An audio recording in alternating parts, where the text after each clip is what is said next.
What up, y'all? Going ahead and putting in a request from Brandon Simeon. Looks like he wanted to see this matchup happen. Hope y'all are doing good. For those who haven't been there, typically what these are basically simulations, computer versus computer. Although I just put myself over to control it, I will not be controlling this game. I just do that to make sure that I can have the Rams playbook and the new defensive playbook as well. But usually when I get in here, I switch it over to that, and I let the computer play itself just because I feel like that's more of an authentic vibe. And I'm trash at Madden, so I know you guys don't want to watch me throw 10 interceptions with Andy Dalton. I'm pretty trash. But I'm just going to let that load up here. There's a look at Paul Brown Stadium here in Cincinnati. Alright, 1 second. So I'm probably gonna hop off of the audio. I just wanted to let you guys know what's gonna happen. I think we're good to go here. So you guys enjoy. It's gonna be the Browns with Baker Mayfield and OBJ and that new Browns offense versus the new Bengals, and it is gonna have rookies and stuff on it. So just be prepared. Let me check the depth chart. Yeah, that probably needs to change. Joe Mixon, Giovanni Bernard, Rodney Anderson, Travion Williams, we have him. Drew Sample, I'm going to let play fullback just so he can get on the field. Wide receivers, the typical guys here, AJ, TB, John Ross. Going to try to let Stanley Morgan get in here. Also have Auden Tate. Let's see. Tight end, the normal suspects with the rookie Drew Sample. As the third tight end, I'm starting Cordy Glenn at left tackle. Jonah will be backing him up. Clint Bowling, Billy Price, right guard John Miller, and then we got the rookie #1 draft pick Jonah starting at right tackle. Left end we've got Dunlap. Right end we've got Carl Lawson. Defensive tackles Gino, Andrew Billings, Ronell Wynn, the 4th round pick is going to be there. Glasgow, Christian Ringo, who came on pretty well last year. Linebacker, we've got Nick Vigil starting. Preston Brown. We've got Deshaun Davis behind him. Jermaine Pratt is going to be number 57. These numbers are accurate as well in terms of the rookies. William Jackson III. B.W. Webb is going to be up there. Kind of got him in the reserve spot. Typical safeties. Let's see, third down running back. I left as Joe Mixon just so he can get more carries. Power running back Joe Mixon. Slot receiver TB. It probably needs to be Erickson, but I'd like to see Stanley Morgan get in and do something. So I'm gonna leave that open. Rushing left end is Dunlap. So yeah, rushing D tackle. Got some stuff here. Sub linebacker, I'm actually throwing Sean Williams there. I've heard a lot of people talk about that as a possibility.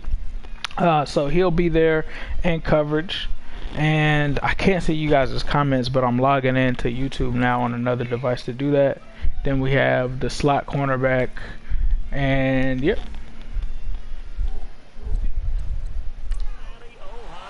So you guys take care. I'm going to lay this up. Be easy.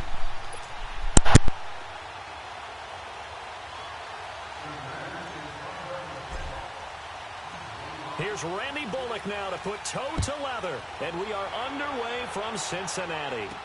That'll be taken in the end zone. And he'll elect not to return this one, so they'll bring it out to the 25 on the touchback.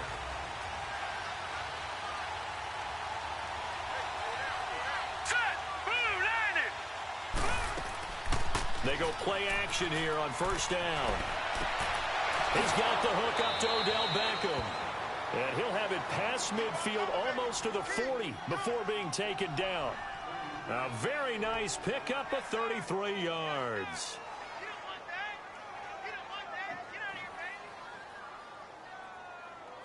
So the big play gets him across midfield now for 1st and 10.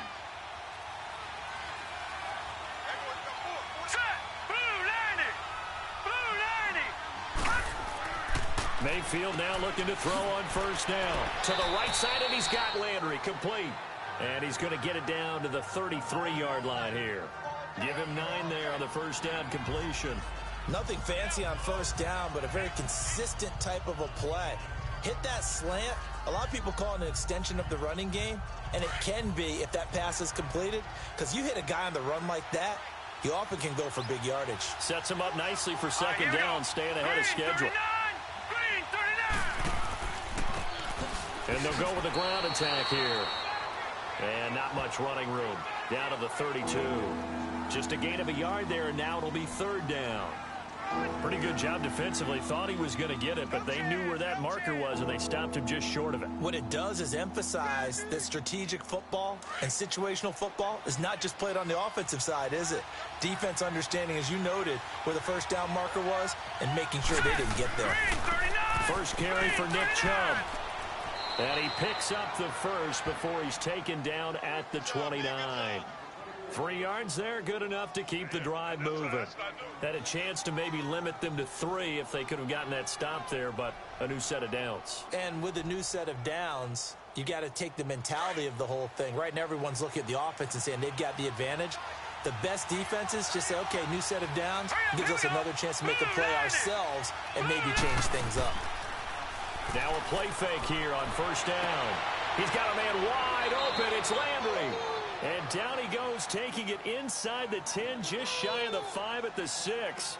23 yards on the play. Pretty solid start for the rookie here on this first drive, Charles. Able to have some confidence, stepping back into the pocket, move around a little bit, find open receivers, and deliver. That just means his confidence is going to continue to grow because he's getting more and more comfortable with each completed pass. Throwing, Mayfield. Njoku pulls this one in. He's got it for a Cleveland touchdown. David Njoku from 6 yards away. And the Browns take it right down the field and score on the opening drive. Now the extra point try forthcoming.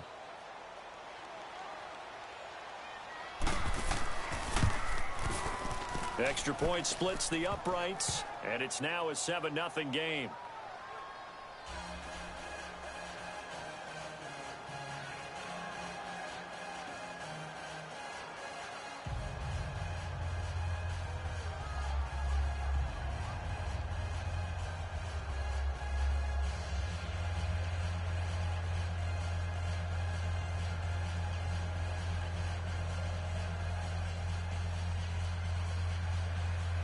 The kickoff unit is out on the field, and they will send this one away.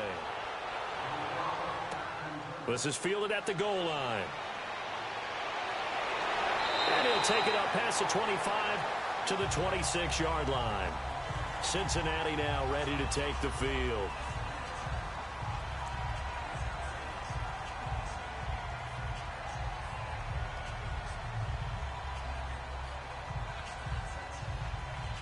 So here's Dalton and the Bengals now, 1st and 10 at their own 26.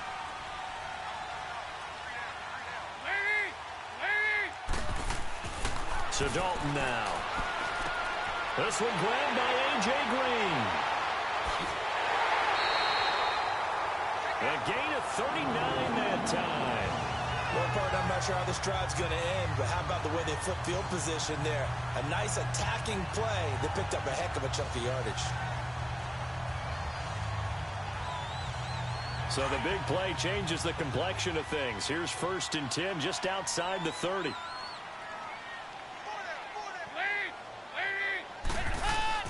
Off the play fake to Mixon. This is Dalton. Dumps it off to Mixon. Nothing on that one. It'll be 2nd down. Well, that was a simple throw and catch, but even with that completion, 0 yards gained, so they're behind schedule on down and distance. I think they were hoping to get it to him. He could make a man or two miss, but that window closed quickly. Had the completed pass, but for no gain, stopped right at the line, so it's 2nd and 10.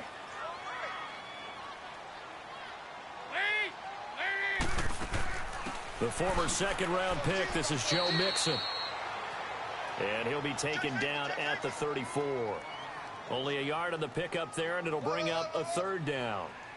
Doubling this guy has to be a priority before moving up to the next level because the big fella, he just ate that one alive, just stuffed it. In fact, before the game, he was talking to us, and he's like, hey, these pants make me look fat? And we said, nah, man, you're just a whole lot of guy. He is at well over 300 pounds. He's a big man. And Eifert has it. And taking it to the 15-yard line before he's brought down. The Bengals passing game finding a rhythm. They've got another first. Plenty of things to talk about here, partner, but to me, their defense gave up a touchdown on the first drive. How about how they're responding, coming back? That's a big third down pickup to keep their drive alive. A first chance in the red zone for the Bengals now. They've got a 1st and 10 at the 15.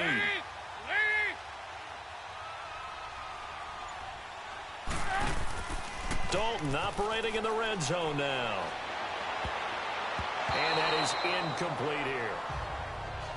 And that's one he's got to be happy to have back. There wasn't a hole open in the zone. You'd have to think on early downs like that first down there, need to be a little bit more careful. Yeah, fortunately for him, got a couple more downs to play with. So now 2nd and 10 after the incompletion on first down.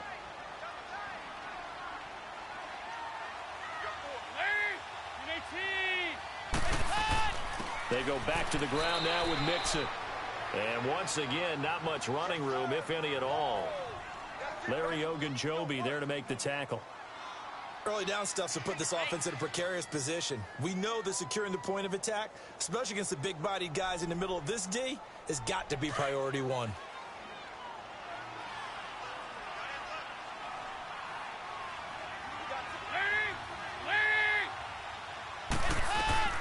Third down, a shot here for Dalton. And probably the wise decision there. No one open. He just throws it away. And that keeps the field goal on the table as it's 4th down. I think that was a good job there defensively. They did allow him to drive all the way downfield, but once they got their backs to the goal line, they really turned up the pressure. Yeah, they let him get all the way down here. Now the field shrinks. They've struggled to convert, and that last incompletion brings up 4th.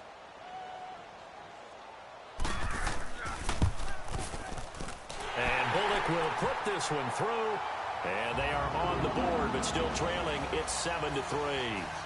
So, yes, it's only 3, but at least they're able to answer back after giving up the touchdown to start the game. Yeah, I like the observation there because getting some points on the board, very positive for them. Feel a little bit better about things because if you don't score, you potentially have opened the door for them to score again, and then you're down 14.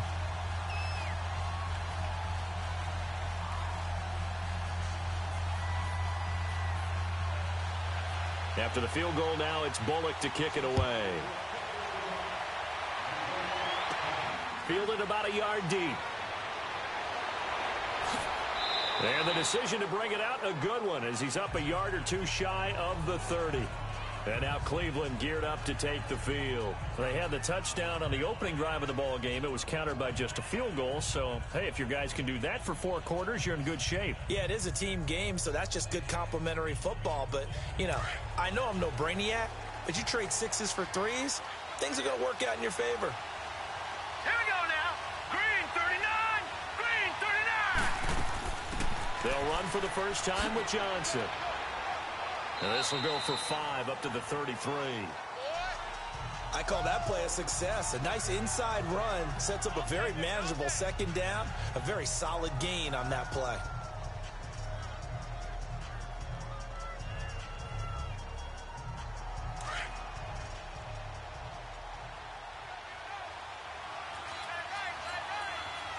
Hurry up, here we go.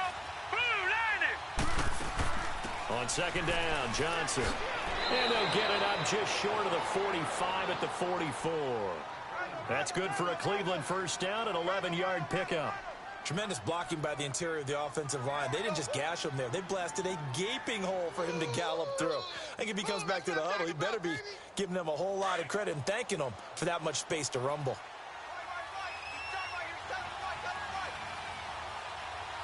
Hurry up, here we go. 319. Back with Charles Davis, I'm Brandon Gaudin. The Browns with a football to begin quarter number 2, and they've got it here with a first down.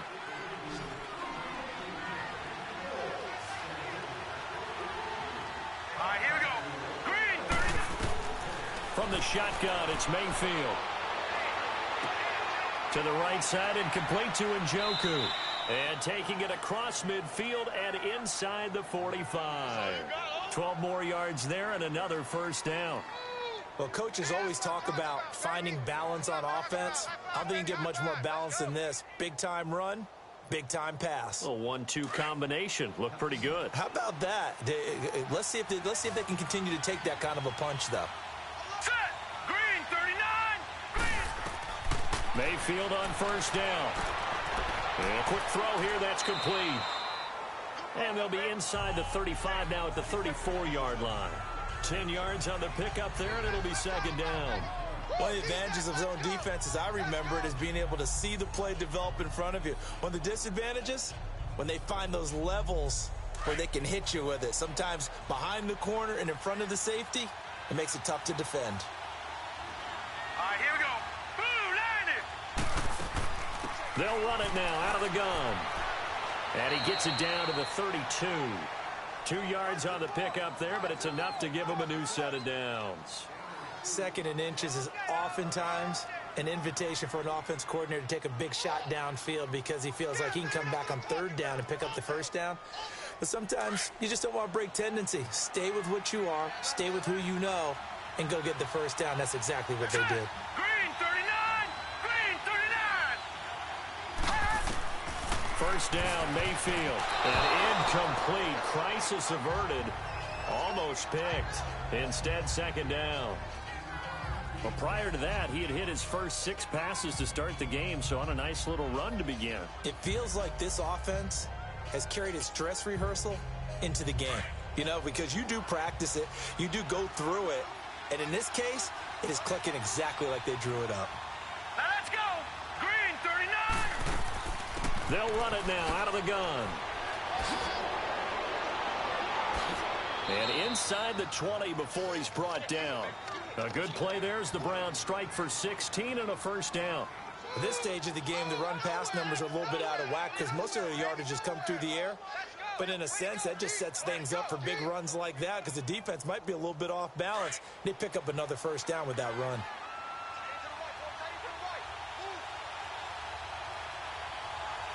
Here we go now. And they'll go ground game here with a tailback. And he'll be stopped after a gain of only a couple down to the 15-yard line. I know the scouting report on him is that he doesn't possess the eye discipline to be an elite linebacker. And what that means is his ability to read, react, and make a play. But on that one, he looked like one of those guys.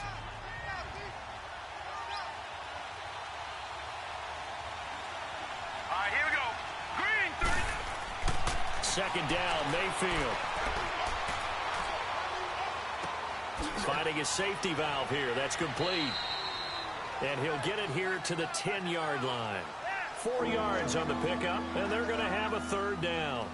I know it was a gain, but you have to sense probably a little bit of disappointment there because when it's out there in open space, I think they expect to get more out of a play, don't you? Especially when you're getting it to your guy out of the backfield. You're expecting him to be able to create something, be a little more shifty. Yeah, no doubt about it. Good open field tackling held it to an okay gain. Mayfield to throw it, and this is going to be incomplete. Not only was the call spot on, how about the execution of that defense right there? The zone was absolutely locked up tight. He was trying to force it in there on third down. But if there's a time to force it, he felt like he needed to make a play, right? Yeah, exactly right. Third down, you got to try and find something. There's nothing available there for him.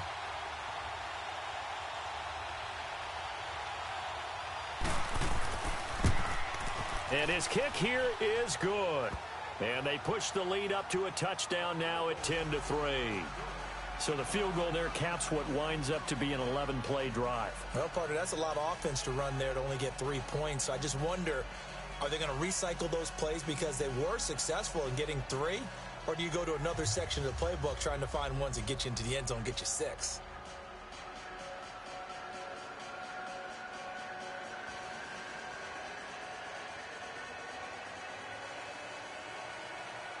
The kickoff team on the field now as they will send this one away. This is taken about 7 yards deep. And no run back here. This will be a touchback, and it comes out to the 25-yard line. Cincinnati now ready to take the field. And after the field goal last time, we'll see what they can get here. At least they got points out of the last drive, Charles. I never met an offensive coach that didn't want to drive to end with a kick. Most of them wanted to end with a PAT, right? In this case, a field goal, they'll take it. Way better than the alternative, which is a punt. Yeah, but you met fan bases that wanted that. They weren't happy with that field goal. I haven't met a fan base yet that wants to drive to end with a kick other than the extra point. That's it. So they took a shot on first down but couldn't connect. But that certainly looked like something that they discussed all week in practice getting ready for this one. Take the big shot right out of the gate. At worst, you'll open up the defense a little bit, loosen them up, have them back on their heels. Line of scrimmage, again the 25, 2nd and 10.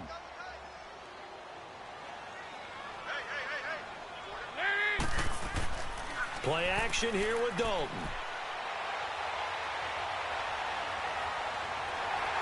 And he'll avoid the tackle there with a slide. It'll be a gain of 6, and that's going to bring up a 3rd down.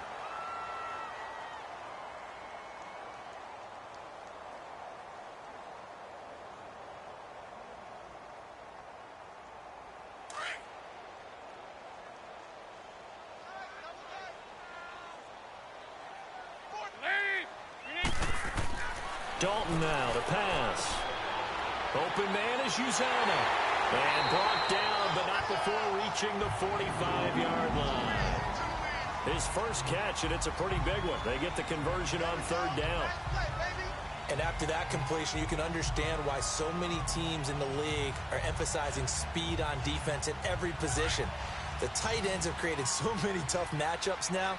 If you can't run with a tight end as a linebacker, this is going to be the result every time. Dalton sets up play action.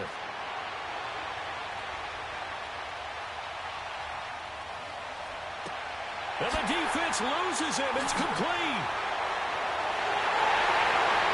And all the way in for a Cincinnati score. A.J. Green, 55 yards. And the Bengals are an extra point away from tying up this football game. Well, they went play action there and set it up nicely for him. I mean, he can flat fly, and they hit him downfield. And it doesn't take much to create that extra bit of space that a guy of his speed needs. If you go play action, all you want is just a moment where the guy's covering, take their attention somewhere else, and then he's by him. And once he's by him, there's no catching him. As they always like to say, if a receiver's even to a defensive back, that means he's leaving. Unless that DB is Charles Davis, right? In that case, he left me a long time ago. Come on now. Trust me.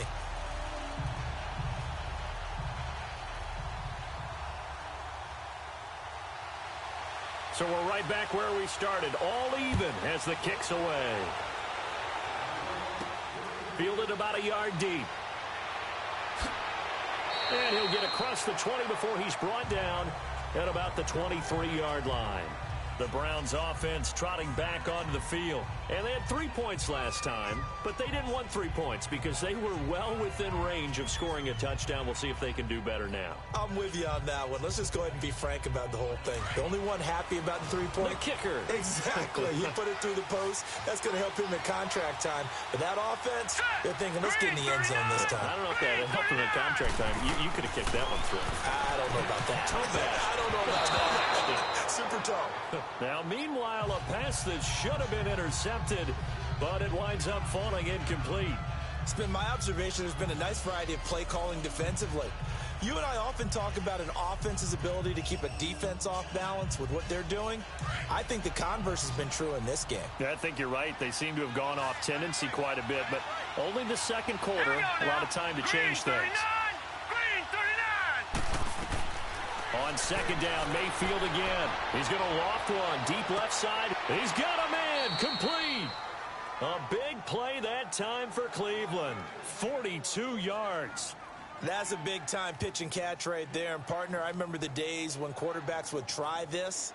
They were holding their breath. But nowadays, they're counting on their receiver to be just a little bit better than the defensive back when it's one-on-one and the ball's in the air like that. So that changes things a bit. Here's a 1st and 10 all the way down at the 35. On 1st and 10, Mayfield. It's a short one here, complete to his tight end. And he works it to the 30-yard line here, right at the 30. 5 yards on the catch there, brings up second down. Now the Browns will use the first of their 3 timeouts as they'll stop it with just over a minute to go before halftime.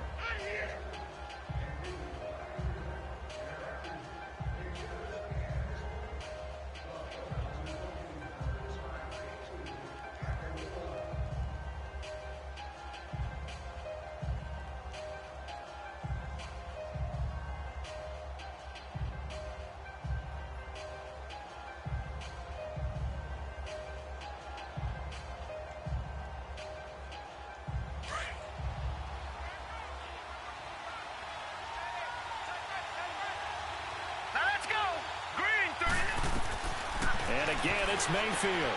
Screenplay, Johnson. And he's able to get it down to the 25-yard line.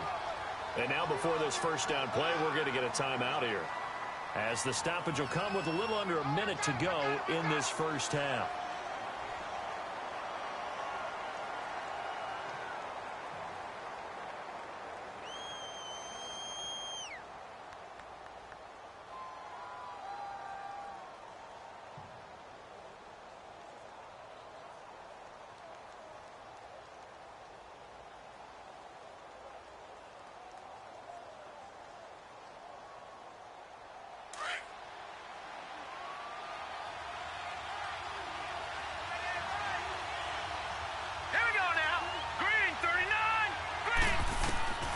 First down throw for Mayfield. Escaping the pressure right. And he'll slide down to avoid the tackle. He'll get 8 on the scramble there. It'll be second and a couple. Partner, he was going through his progressions. Not there, not there. After about the third one, he decided he better pull it down and run for it. And he slides down and avoids the hit for good measure.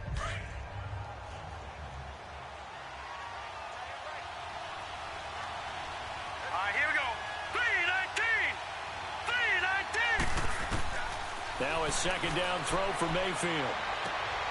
Going right side here, and that's complete. And on this one, he'll get to the 15, right at the 15-yard line. And now prior to this 3rd and 1, we're going to get a timeout here, as they stop it with 16 seconds to go in half number 1.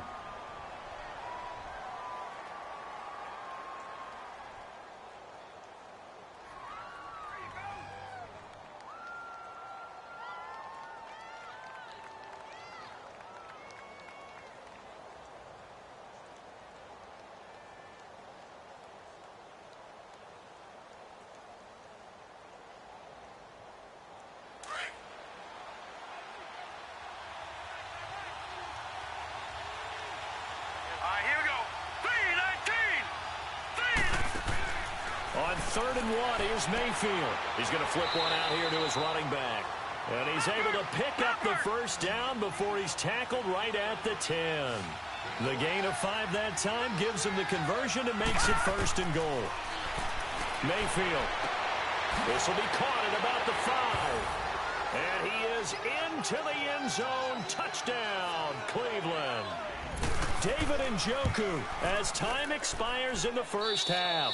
And the Browns add on to their lead. So we come upon halftime, and it's the visiting Browns with the lead.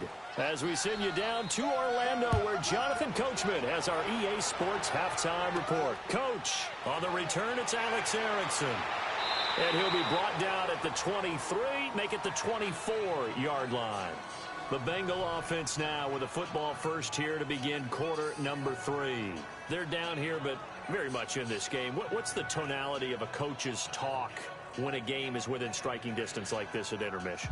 Typically, what they're doing is emphasizing the things that went well in the first half and wanting more of that. Sure, you've got to go over some of the errors and clean up some things because there's a reason you're down. But overall, I think they want to stay positive, stay up with this team. We're just starting the second half, and we've got the football. Let's go ahead and punch it in, and then we'll take it from there. See how that recipe works. Well, no matter how they phrase it, staying on schedule, staying ahead of the sticks, whatever you want to call it, 7 yards on first down, that fits the bill.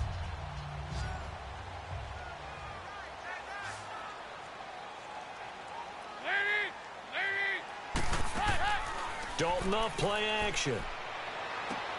Over the middle, that's caught by Ross. And he'll get it out near the 40 to the 39. Call it a gain of 7, and it gets him a new set of downs. I think it all came together there. In-breaking route, drove it with excellent pace. Money throw right there to move the sticks. So from the 39 now, they'll come up on a 1st and 10.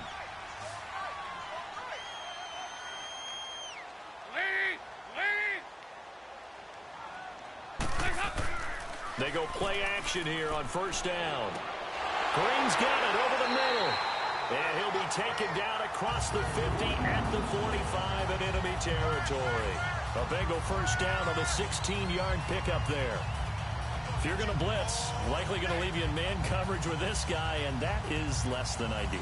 It is, because just about any offense that has an elite receiver, if you blitz and have him in man coverage, you're going to him, even if he has an elite defender on him, because he usually knows where the ball is before the defender does. Now a play fake here on 1st down. And the catch made. It's Tyler Boyd.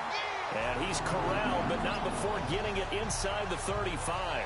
Back-to-back nice plays. 12 yards that time and a 1st down.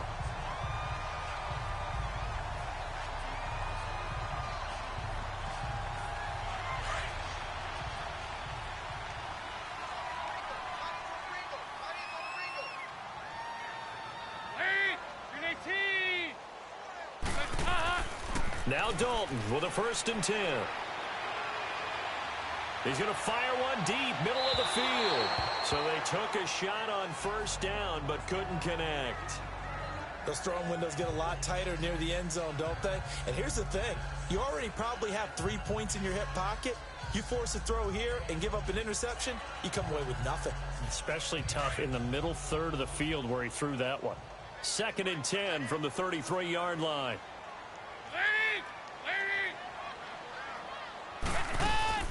On 2nd down, here's Mixon. Works his way inside the 30 on a pickup of 4. Tough first half for him, unable to put up the numbers he's used to producing. But with a guy like him, you and I both know it just takes a couple of explosive touches for him to make an impact on this game and on the stat sheet as well. And the Bengals on 3rd down. They've been okay, 2 for 3 thus far. This will be 3rd and 6. Dalton here from the gun. And he'll go down at the 28. Call it a 1-yard gain on the play, and that's going to make it 4th down.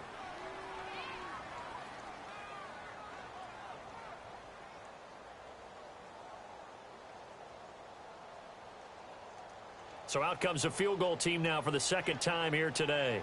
He made his first attempt, this from 45.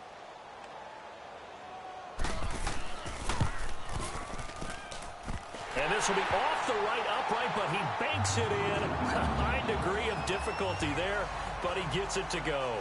And that will cut this lead back down to 4 now. It's 17-13.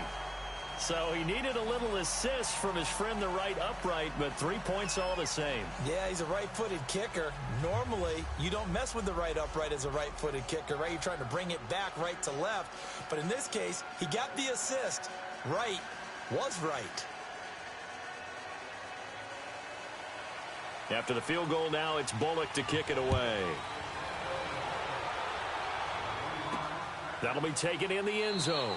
And no run back here. This will be a touchback, and it comes out to the 25-yard line. Here's the Browns now. They get set for their first possession of the 3rd quarter.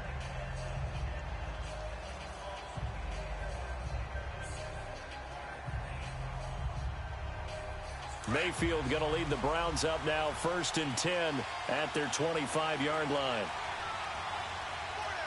Now let's go. They go play action. Mayfield to the right side, and he's got Landry complete. And they're going to have this way down in Cincinnati territory. A big play there on the catch and run. 69 yards. As we continue to advance in the NFL, as people continue to scout players, they really don't care as much about body types as they care about those guys who can make people miss, run through tackles, and gain all that additional run after catch. Anybody who has that ability, they want them on their team.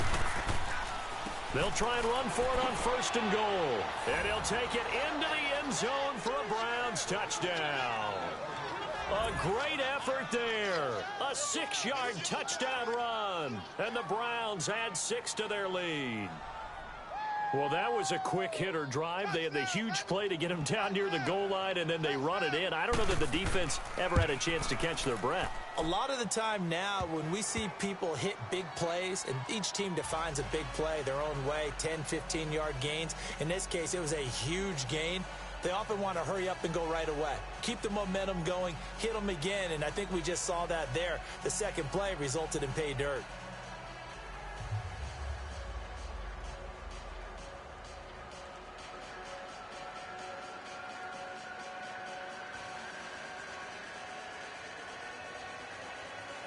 Set now to kick this one away, and off it goes. This is fielded a couple yards deep. And he'll take this one near the 25, call it the 26-yard line. Now this Bengals offensive unit ready to see what they can do here. And tough to win games if you're going field goal, field goal, field goal here. They got field goal last time. Now they'll be looking for a touchdown. They're looking for the big chunk now because, as you noted, the field goal way of doing it makes it that much harder and puts more pressure on every possession for you now. Go ahead and get 6 and feel a lot more comfortable about the position they're in. Bigger chunks. We'll see if they can get the score. Now Joe Mixon, and he'll go down right at the 30-yard line. 5 yards on the carry. Good pickup on 1st down. Well, they still have time to get him established, but in my estimation, they've got to pick up the urgency here. They've got to get quickly in and out of the huddle and run off a bunch more plays. Ball on the 30. They'll come up with a 2nd and 5.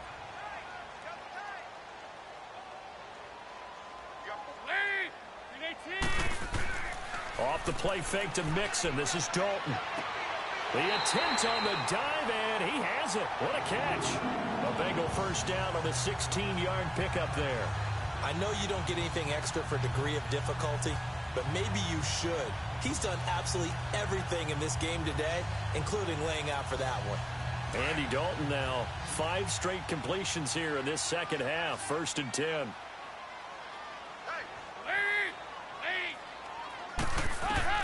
From the gun, Dalton looks to throw. And seeing no options, he just tosses this one away, incomplete. Now that'll bring up 2nd down. I hope I don't sound too rah-rah on that one, but that's the exact right throw. Either your receiver gets it or no one gets it. Give him a lot of credit for being really precise with it. Got rid of it. No one got it. After the incomplete pass, here now is 2nd and 10. To throw again. Dalton, pass incomplete.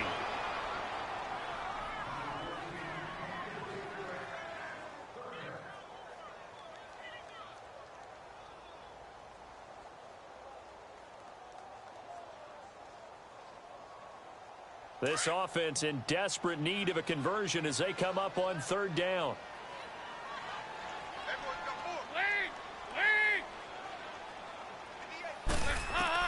Third down, a shot here for Dalton. And he can't quite pick it. No interception so far. That probably should have been their first, but at least it's 4th down.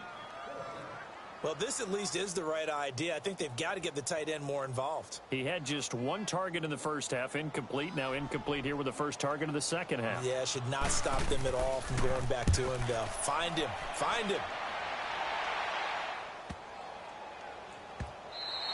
And this one hits at the 1, continues on into the end zone for a touchback. Here comes the Browns offense back onto the field, and they're hoping to redo their efforts in the last drive when they got into the end zone. And just think of what it's like now on the sideline, because when you score a touchdown, you have to go over and look at the tablet and see what you did on the last drive. When you scored points, it's a whole lot better view than when you're trying to figure out how to fix things there. Mayfield going to lead the Browns up now 1st and 10 at their own 20-yard line. Now Mayfield, and they will not get the connection there. It's incomplete. The Pro Bowler Odell Beckham, the intended receiver. That'll bring up 2nd down.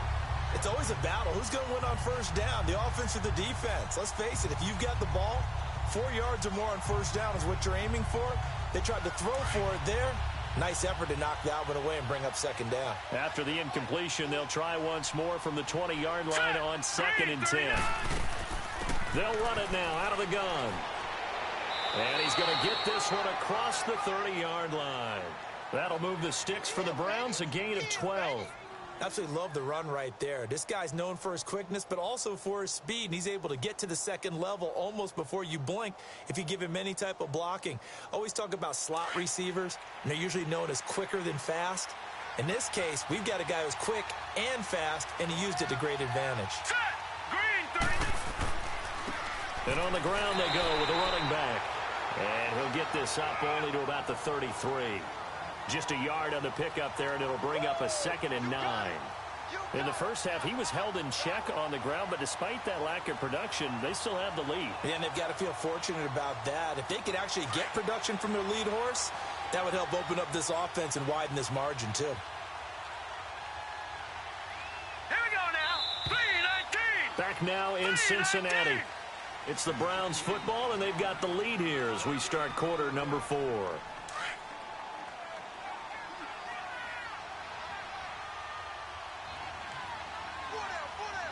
we go now. Blue landed.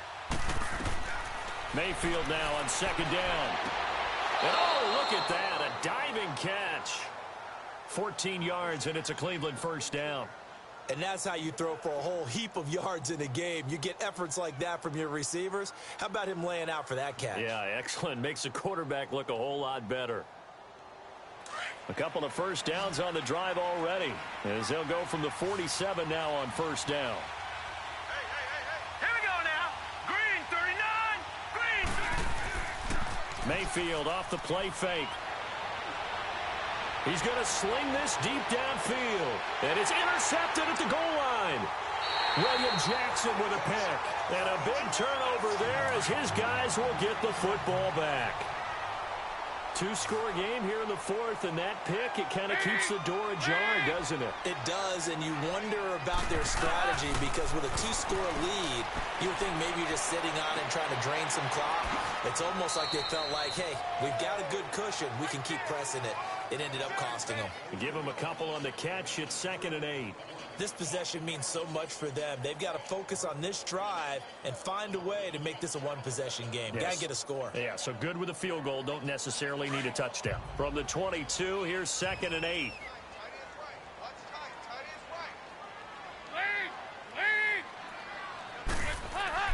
It's 2nd down. Dalton looking toward the sideline, and look at that catch. Dragging the toes, and that's going to be a first down. Well done. Dalton to Green for a Cincinnati first. If you're running out route, it's likely you're going to end up near the sideline. And what did we just see there? Toe tap. You got it. The benefits of practice. Toe tapping, foot dragging, picking it up, and making sure it was a catch.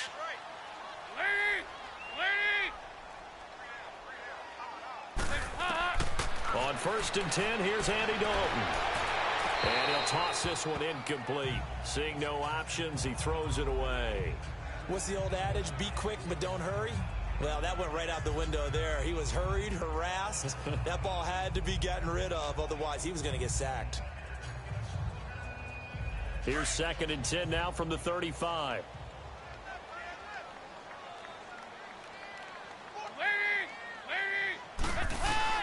Passing again. Dalton on 2nd and 10. Over the middle, complete. That's Ross. And he'll be taken down, but not before he works it past the 50. The Bengals passing game finding a rhythm. They've got another first. All right, this is the time of the game where they're down a couple of scores, and they've really got to get some yards in chunks, and they know the defense doesn't want to give those up, but they've got to find a way to take them anyway. Now the question is, can they string a few of those together?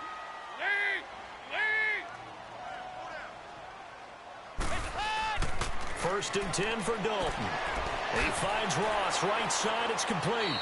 And the stop here will come at the 38-yard line.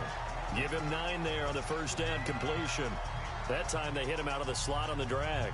And that route takes some fortitude from the guy running it because he knows he's going through the briar patch, as I like to call it, right? He's trying to work his way through all that traffic and people wanting to put a little contact on him. Really well done. And again, Andy Dalton to throw. Caught Eifert over the middle. And this time not quite to the 30. It'll be down at the 31-yard line. Dalton to his big target, Eifert, for the Cincinnati first. Now, correct me if I'm wrong. You're down 2 scores. I don't think you need to rush just yet, but you can't take your time either. Yeah, even if you don't want to commit to full 2-minute offense, you have to up the tempo, up the urgency. Maybe you're starting to call 2 plays in a huddle each time you snap the ball. Dalton, 1st and 10. He's going to have the hook up to Ross. And he's able to get it down to the 25-yard line. 7 yards, the pickup on the pitch and catch. One thing I think that's safe to say defensively, the tackling's been really good. And because of that, it's been very, very hard for them to move the ball because you're not getting the benefits of run after catch. They're tackling them almost on the spot. That means you have to run extra plays, harder to move it. Another chance for Dalton. Got his man complete over the middle. That's Green. And they'll get this down to the 10. The connection since 2011. Dalton to Green for a Bengal first down. And that last reception puts him over 150 yards now on the game, Charles. And now it's not just execution. It's not just performance. It's a mental aspect that's going on. Because right now, he has got the defense so much on their heels, got them looking at each other. Who's going to cover this guy, and what type of coverage can we put out there to try and slow him down? This is Mixon. Only about a yard there as he takes it from the 9 to the 8. Well, it's been the air game that's taken them down on this drive before they finally turned around and handed it off on the last play. And now they're looking for the big boys to get him in the end zone. Couldn't do it there. It'll be interesting to see. Offensive lines had to pass block a lot on this drive. Will they be able to revert and fire out and create some space in the run game? Second down, Dalton. This is caught. And he'll be brought down here at the 3-yard line. 5 yards that time on the completion. And now it's 3rd and goal.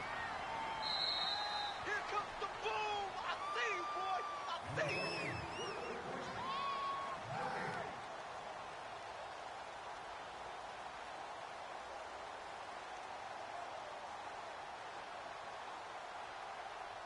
They've been denied touchdowns in the red zone twice already. Here comes 3rd and goal. Out of the gun, it's Dalton. And this is caught now for a late touchdown. So hold everything here. This one's not over yet. I'm not sure win-win is the proper term here, but it certainly felt like it. They got the touchdown they needed. But if I'm on the defensive side of the ball, okay, you got the touchdown, but it sure took you a long time. Yeah, because offensively, though, you're probably hoping for a 1 to 5 play drive. That one ate up a little more time than they were hoping. You're exactly right, and if you have that 1 to 5 play drive, you actually build up momentum and even more hope. When they had to slog their way downfield, they got the touchdown, but it's almost like, yeah, you know. Doesn't feel right. Exactly. So still a little work to do here, but they got the much-needed conversion. So they got that taken care of. Now you would assume onside kick in order to try and get the ball back again, in order to try and kick at least a tying field goal.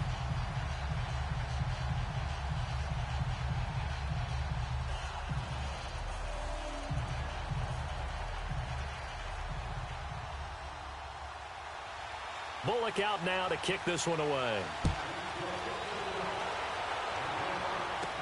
Here's Jarvis Landry now on the return. And he'll take this up past the 20 and down at the 22-yard line. And now Cleveland geared up to take the field. They've got the lead by 3, late stages of the game. What's the message here? Just hang on to the football? Is it that simple? That's exactly right, because ball security is paramount. And you got a small cushion. A field goal can tie you, but you don't even think that way. Just take care of the ball, close out the game. Will they close it out? We're about to find out. Now let's go. 3-19. And they'll try the ground game here with the running back. And he'll go down right at the 30-yard line. And now we're going to get a timeout defensively. So another stop, 1:50 left in the football game. Heading out as the Cleveland offense now as they get set to take over here. And following the interception, just any interception, are you a little bit more cautious when you start that next drive, or no, you just throw that out the window?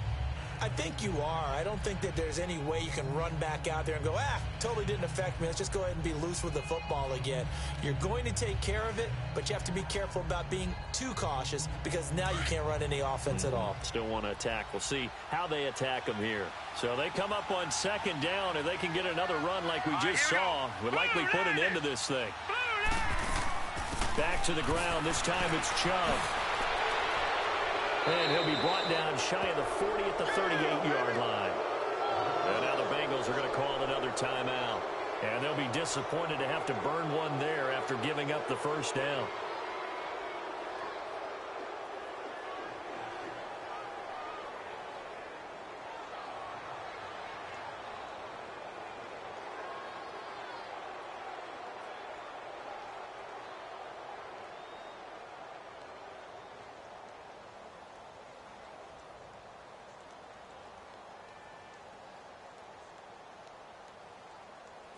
Not totally home free yet, but it's looking good as they come up 1st and 10. Hurry up, here we go. Green, 39, green. They run again on 1st down, Chubb. And that play went nowhere. Losing yardage. It'll be back at the 36.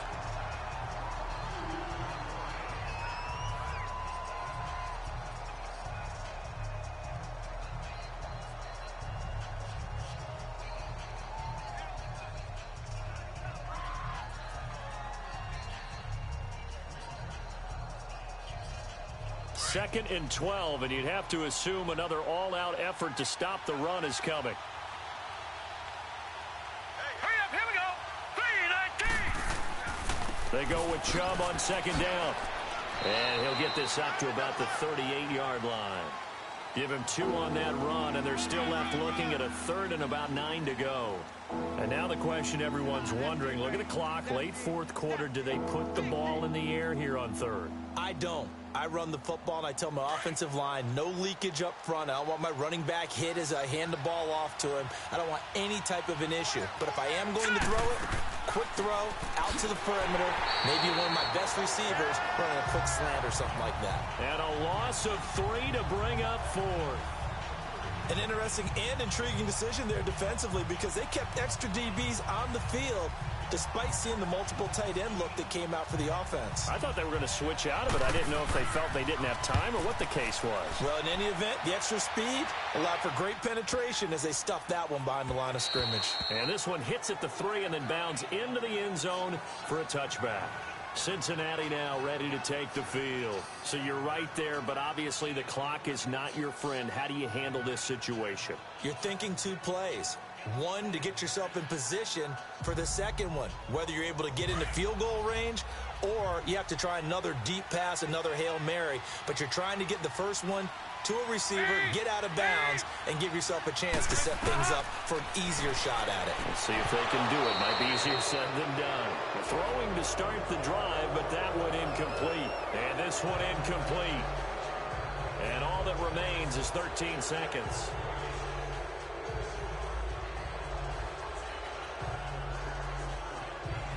Again from the 20 after the incompletion. Here's 2nd and 10.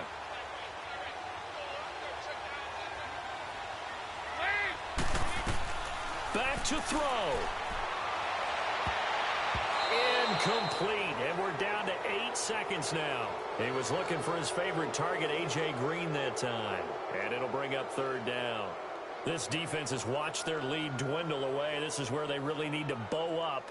They executed well there. And it's often hard after you've played really well early and then you kind of relax a little bit to step on the gas again. They just did it on the last play. Looks like they want to finish this one off. They'll look to throw. He's going to let it fly. And he knocks the ball away and it falls incomplete. So after all of this, it comes down to one final play. And just think of what it's going to be, because from this distance, you've got to be prepared for everything. Hook and laterals, tip balls, you name it. A lot of laterals after a catch. Just got to be prepared, stay on your feet defensively, and tackle someone. It's do or die for Dalton. Now a desperation throw. And got his man complete. 20, 10, and he's in. Are you kidding me? How do you give that One up? of the most improbable ways to finish a game, and they do win it on the final play. Bullet good on the extra point, and that will make this a 4-point game. A great come-from-behind victory in this one, Charles, and really the difference, obviously, was that fourth quarter. They dominated. And it has to start with believing that you can make that comeback. Because we've been in games before. We've done games where you can just look at one team and realize they have no chance of making it back. Not in the one we just saw here. They did it, and they did it well. That'll do it for us. For Charles Davis and all our hardworking crew, I'm Brandon Gaudin. You've been watching the NFL on EA Sports. For more, find us on Twitter at EA Madden NFL. It's a win for the Bengals as we say so long from Cincinnati.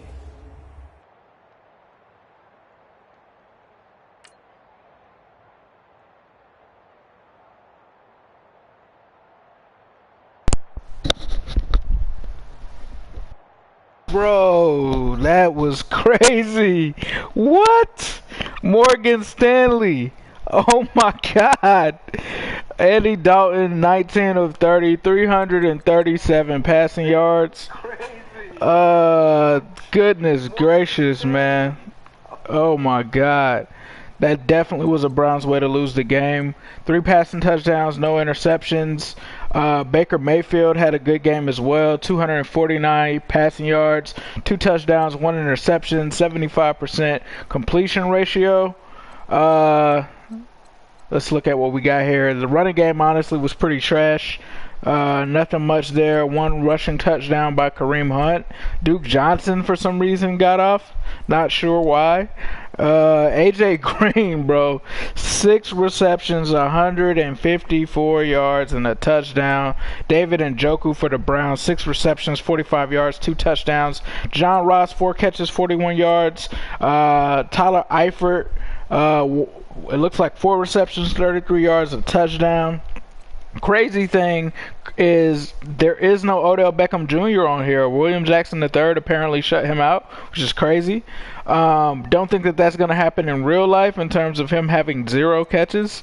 Yeah, 1 catch, bro, for 33 yards. Yeah, I'm not sure about that. Tyler Boyd, quiet game for him. 2 receptions, 14 yards. Jarvis Landry, Hendricks mentioned in the comments, Landry was balling, man. 4 receptions, 115 yards. So it seems like they keyed on Odell Beckham Jr.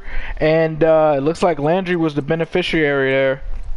Rashard Higgins also had, looks like a 42-yard reception. Wow, bro. Wow, that is crazy. Not much here on defense. Let's look at any sacks. No sacks for either side.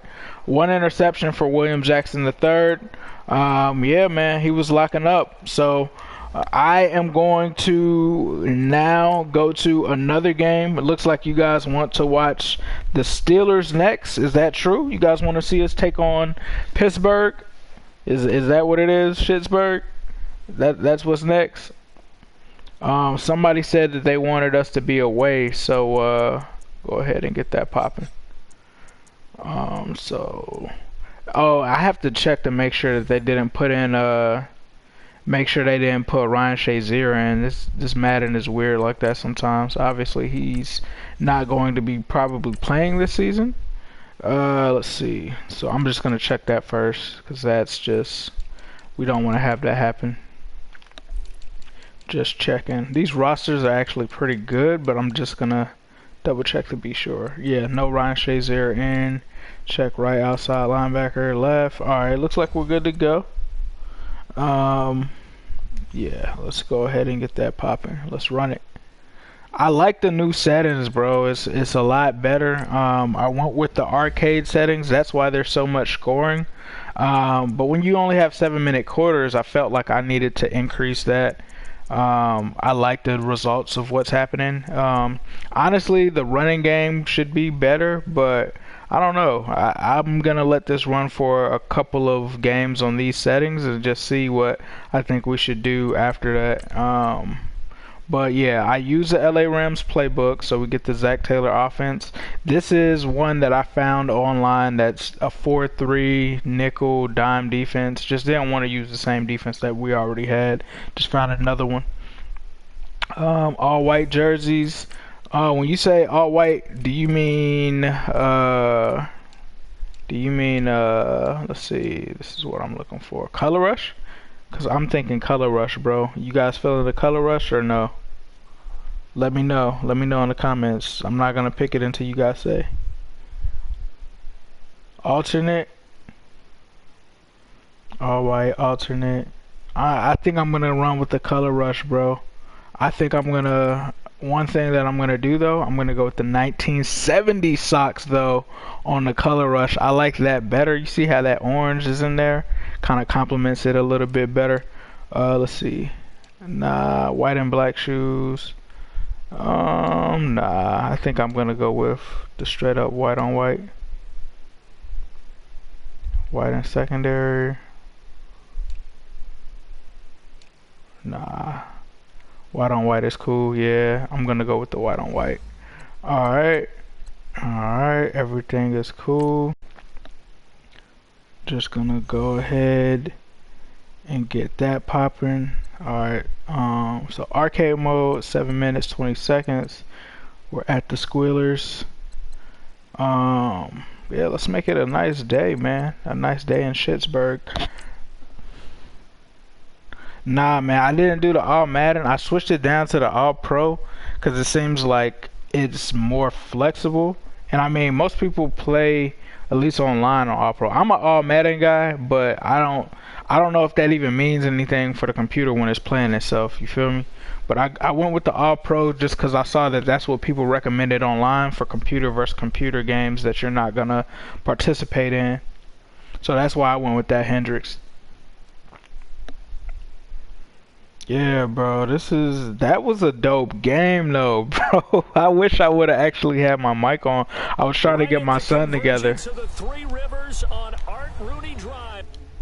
Alright, let's get it popping, y'all. Y'all know the drill. I come in here, I take myself off, and that way it locks in the Rams playbooks and the uniforms.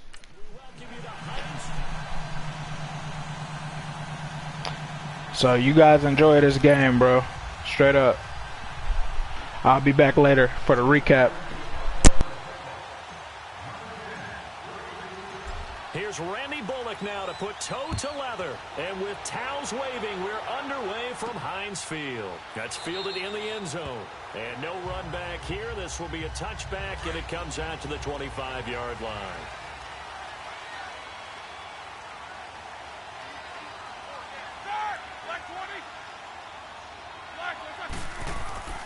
First carry for James Conner. And able to stay on his feet past the 30 to about the 33-yard line. A good run there on first down, and it'll leave him with a 2nd and 2. A nice run here early on. It doesn't take a great play caller to realize you want to establish a guy of his caliber with runs like this early because they will pay dividends as the game progresses. Here's a 2nd and 2 now from the 33.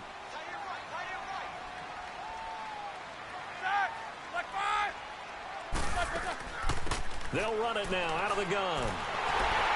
And he'll bring it up here to right at the 40-yard line. 7 yards there, good enough to move the sticks. 2nd and 2 is prime time for a little bit of a gamble, isn't it? Open up the playbook, go play action, toss that bad boy deep. But in this situation, go ahead and give it to your back. Let him pick up a first down, keep the sticks moving.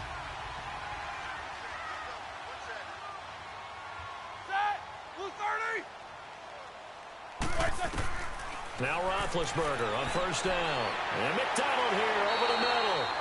And he'll get it out a couple yards shy of midfield at the 48. A good pickup there. 8 yards on the first down completion.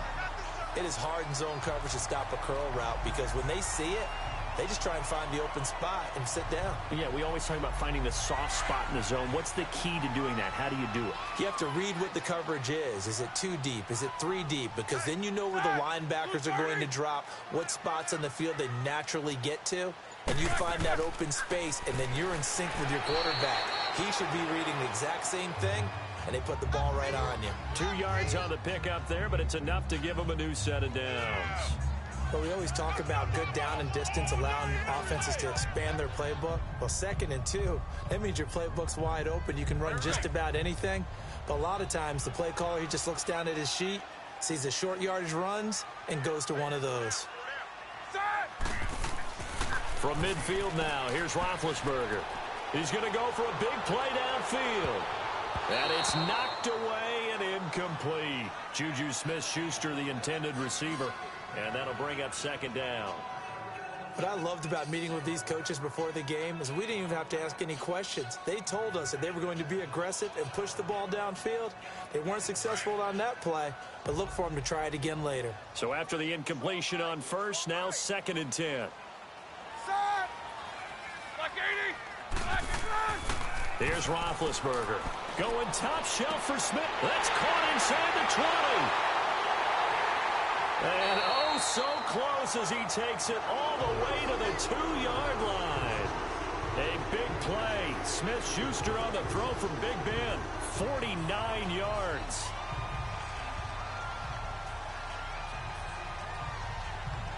After the big play, a chance to finish now on 1st and goal.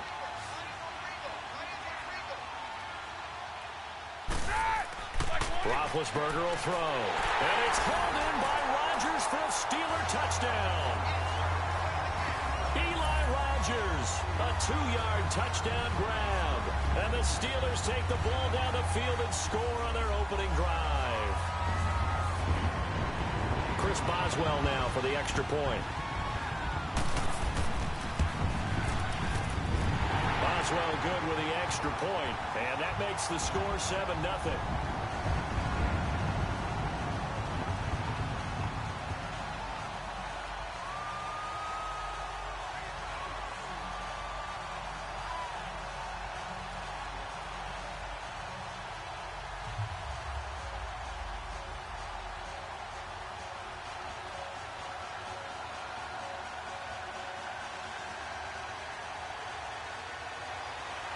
Out is the kickoff unit as they run up and send this one away.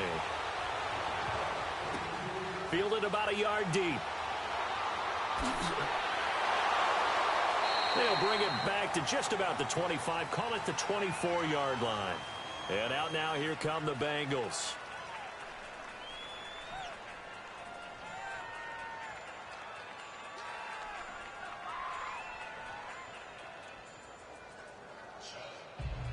So here's Dalton and the Bengals now. 1st and 10 at their own 24. On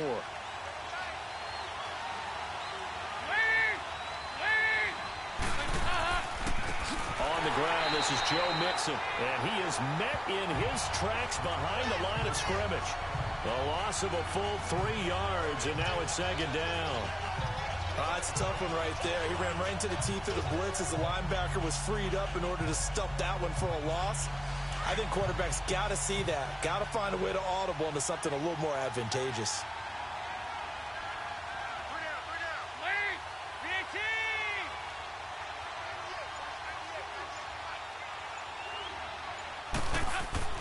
Dalton with a give here to Mixon. Oh, and now he bowls him over. And he'll take it ahead to the 28-yard line. It's a 7-yard pickup. They'll be looking now to 3rd and 6. But you got to give kudos to your offensive line and the guy carrying the ball because they were in a 2nd and long situation. It seemed pretty dire, but they brought it back to 3rd and manageable with that run. And on 3rd down, a nickel formation here defensively.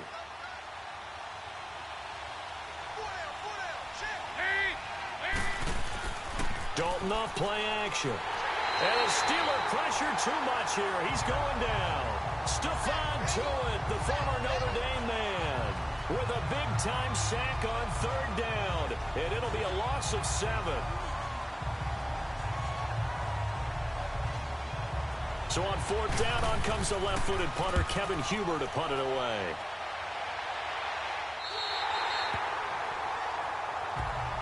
And the Steelers set to take the field. And certainly they'll be hoping to hit pay dirt like they did on the last drive. Got the football back, so a chance to go up 2 scores. And they haven't been tentative at all in this ball game because sometimes you start a game with your script to try and get information out of the opposing defense. How will they play you in certain situations? Sometimes you script to attack, and that's what I'm seeing so far. So from the 36 now, 1st and 10.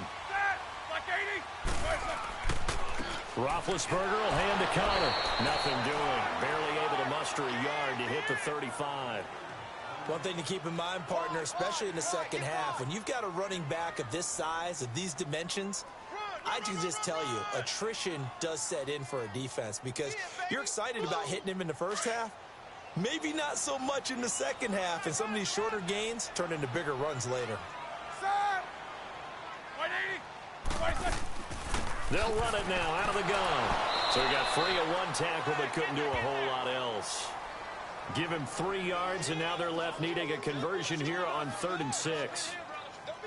I do know from experience that when you slow down someone's running game, you're now doing the dictating on defense. And guess what? Now you're getting ready to tee off on their quarterback because they have to throw it all the time. But you still have to be alert for the draws and other plays of that nature to make sure you don't get hurt. On 3rd down, Roethlisberger. They'll get this one to Switzer. His first catch, good for 8 and a first down.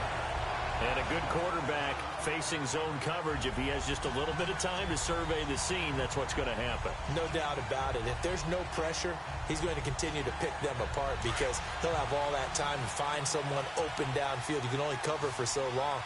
So maybe they want to go to a zone blitz scheme, get a little bit more pressure. Remember when Carolina did that against Denver? They lost the game ultimately. They dropped the defensive end out, and he ended up with an interception in that game in Super Bowl 50. Maybe some sort of scheme like that to try and get more pressure at the passer. The Steeler first down on the pickup of 11 yards.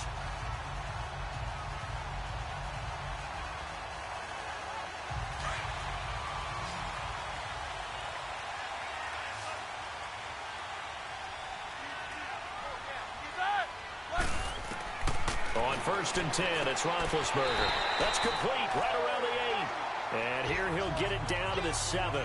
7 yards on the play, and that'll make this a 2nd down. Sometimes the most effective routes are the ones that you run in the backyard, and you probably ran them when you were 5 years old. How about that little curl there against zone? But the key to it is finding the open spots in the zone. How a linebacker or a defensive back will widen to give you space. Find that area and let your quarterback hit you.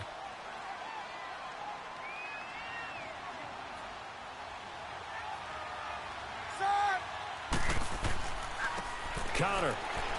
And the stop will come inside the 5 at the 4. It's a 3-yard pickup, and that sets up a 1st and goal. So many teams want to throw the ball in this situation nowadays, but I love watching a team that has enough confidence to go ahead and run the football. In that situation, that's almost a tendency breaker.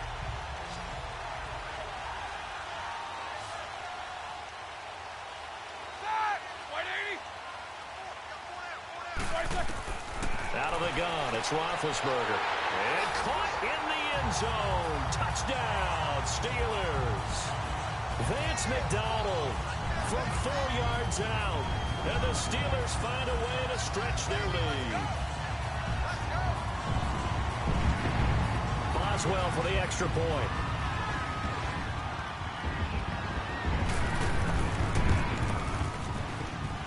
Extra point put through by Boswell, and it's now 14-0.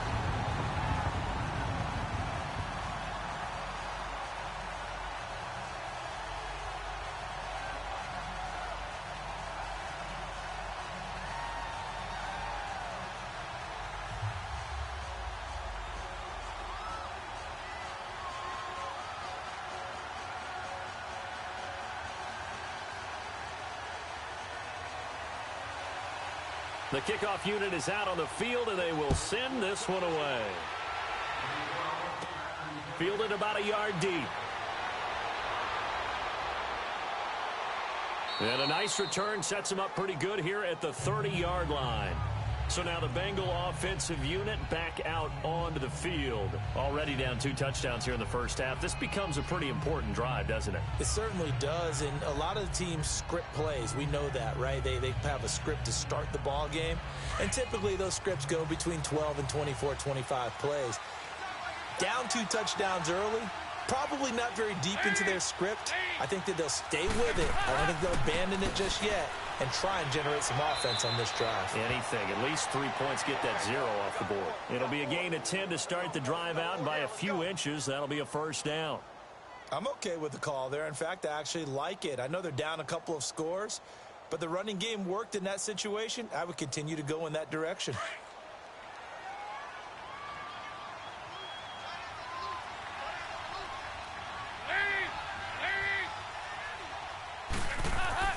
A first down throw coming for Dalton. Throwing middle, but it's incomplete. His big tight end, Tyler Eifert, the intended receiver. And now it's second down. There are a good number of coaches that any time they call an in route are really worried about the play because there's so much traffic ordinarily that the ball has to get through to get to the receiver. And on that play, it was batted down. So second down and 10. Once again, they'll go from the 40. They'll run it now out of the gun. And forget about finding a lane. He barely had time to look up before he was planted in the backfield. They'll wind up losing 3. And now it's third down. We just saw another example of how the defense is winning this game. Really at the point of attack, the offensive line is just getting pushed around. I think now as a play caller, you got to give them a little bit of help. Maybe you keep your tight ends a little bit more.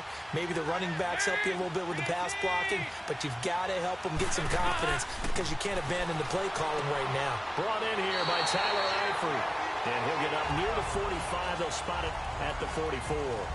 It'll be a gain of 8, but it'll also lead to a fourth down. He wasn't the primary target, but I think it was almost like a check down situation, wasn't it? Yeah, hoping he can break some tackles, a big tight end, but he couldn't do it. Yeah, get into that big frame and hope he can scatter some bodies, unable to get it done. And that hits at the 6 and carries into the end zone for a touchback. Now the Steelers offense gets ready to get back onto the field. And right now they're saying, hey, let's keep this going. 2 drives, 2 touchdowns. Yeah, can't ask for a better start than that, can you? I mean, this is the way you practice it. This is the way you rehearse it. But right now, the play calling, they're locked in really well. Big Ben and the Steelers with a 1st and 10 at the 20.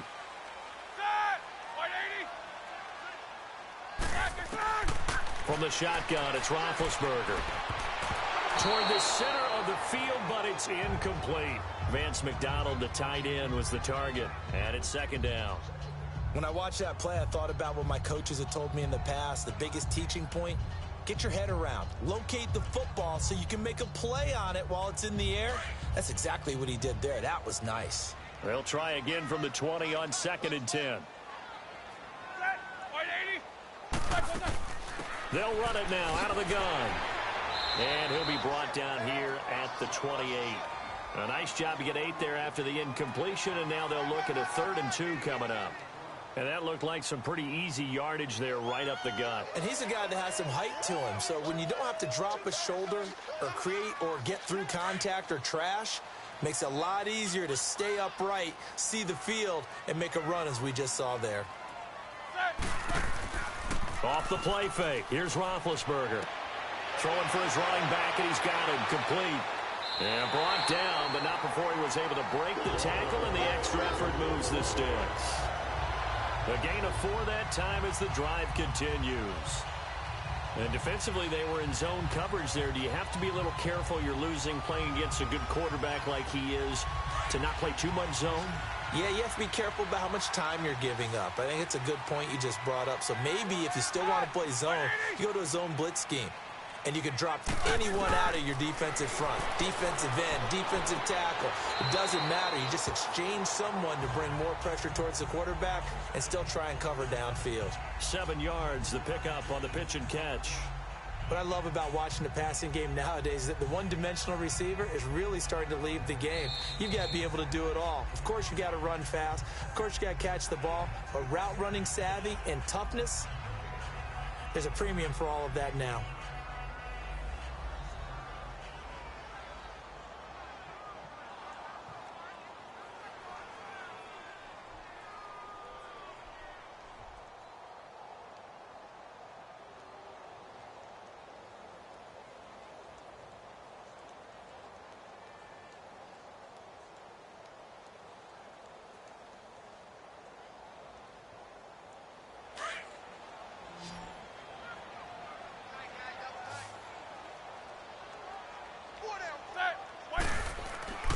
Play action. Now Roethlisberger. This one complete. Right side to McDonald. And he'll work it across midfield inside the 45. It'll be a gain of 17 and a Pittsburgh first. Well, from an offensive perspective, that sure was pretty because the corner route, it's extremely difficult to defend from my perspective. What we just saw there, is that sort of the evolution of the tight end position? Yeah, I think it is because more and more, tight ends are being treated like wide receivers. These are some agile players who can make a play in any spot on the field. And he takes it down to the 40 with a pickup of 4.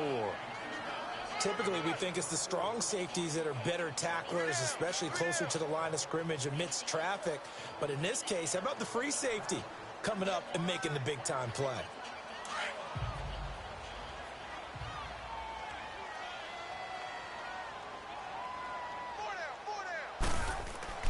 Now Roethlisberger to throw on second down. Firing quickly here, and that's complete. And he's going to get it down to the 33-yard line here. First target, first catch, and a first down.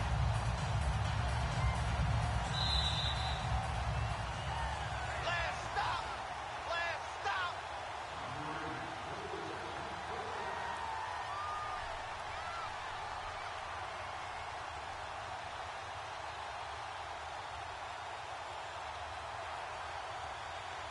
So they'll come up first and 10 now from the 33.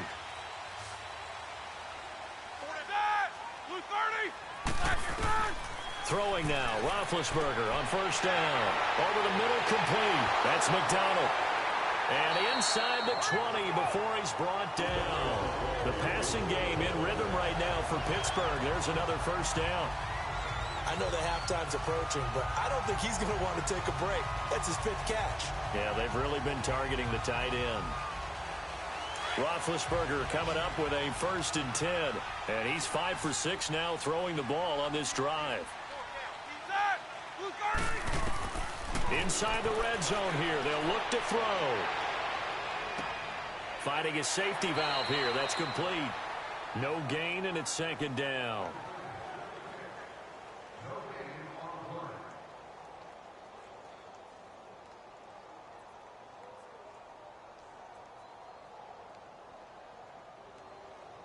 Had the completed pass, but for no gain, stopped right at the line, so it's second and 10.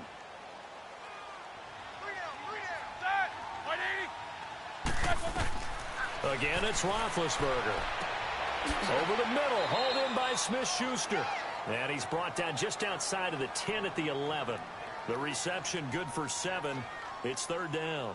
The goal for any offense versus a zone defense, find the holes where guys are available and put the ball on the receiver before any defender can step up and fill it. They did it well there. Perfectly executed crossing route. A second down completion got him 7. Now here's third and 3. To throw again is Roethlisberger. Open man, Smith-Schuster, it's complete. And now we won't see a play on first down. We're going to get a timeout instead as they get the stoppage with just under 50 seconds remaining in half number 1.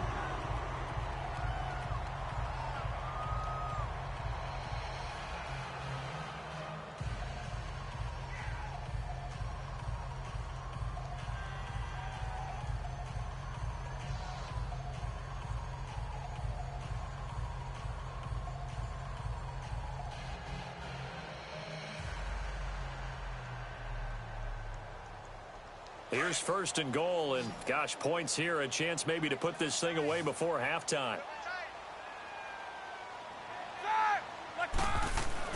Ben to throw again.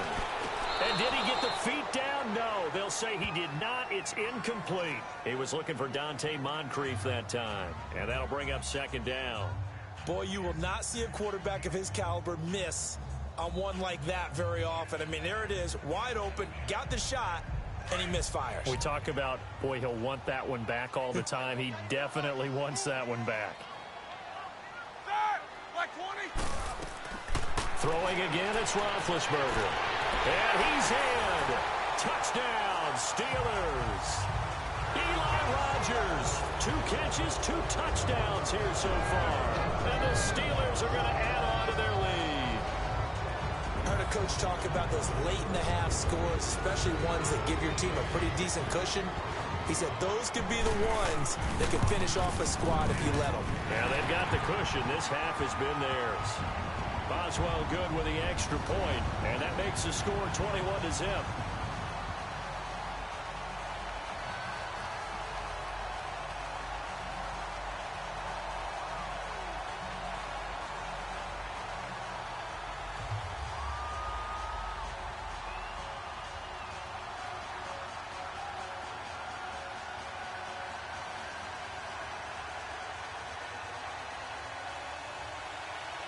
The kickoff team on the field now as they will send this one away. That's fielded in the end zone. And no run back here. This will be a touchback, and it comes out to the 25-yard line. Now the Cincinnati offense ready to see what they can do here. And some dangerous territory. You're already down 3 scores. A 3-and-out here, or an inability to put any points up. This one might be over by half. Yeah, and what you also have to guard against is calling every play for a big shot downfield. You know, thinking you're going to get all these points back on one drive. You're not. And last time I looked, it's still the first half. I'm not saying you have ultimate patience here, but you also don't have to go ahead and force everything either. Now hold everything here. We're going to get a timeout by the offense, as the clock will stop with 37 seconds to play in this first half.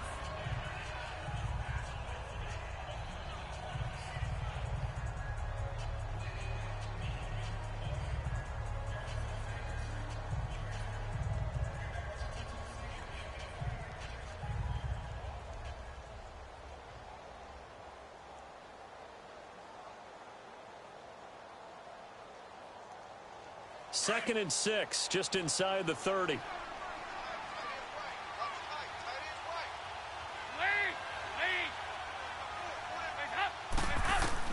Dalton throwing on second down. Boyd's the target, and he has it over the middle.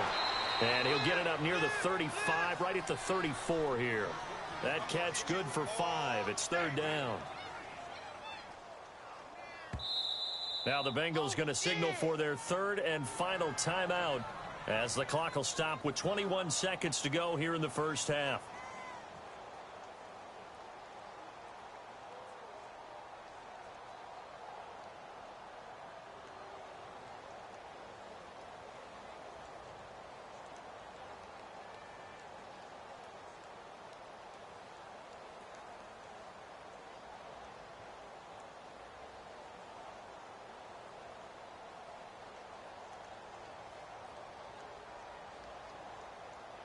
They had the catch on second down, but it didn't help at all, and now they're looking at third down here. Despite only needing one, Dalton to throw. He's got his man, Boyd. And he's going to have the first down at about the 38. It'll be a pickup of 4, good enough to earn him yet another first down. On 1st and 10, here's Andy Dalton.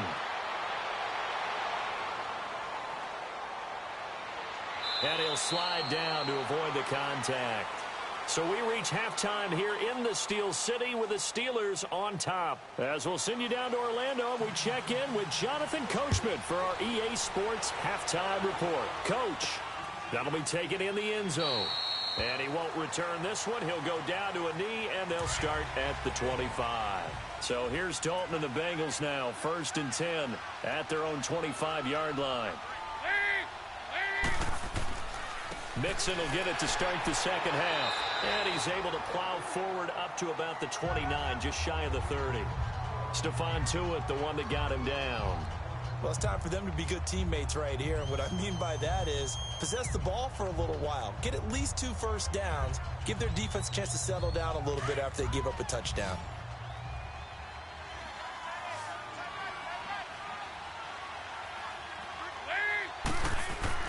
Second down, Dalton.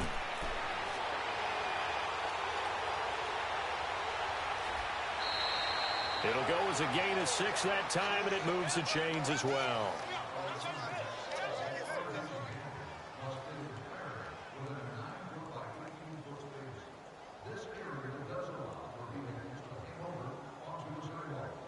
Ball up to the 35 now as they come up on 1st and 10.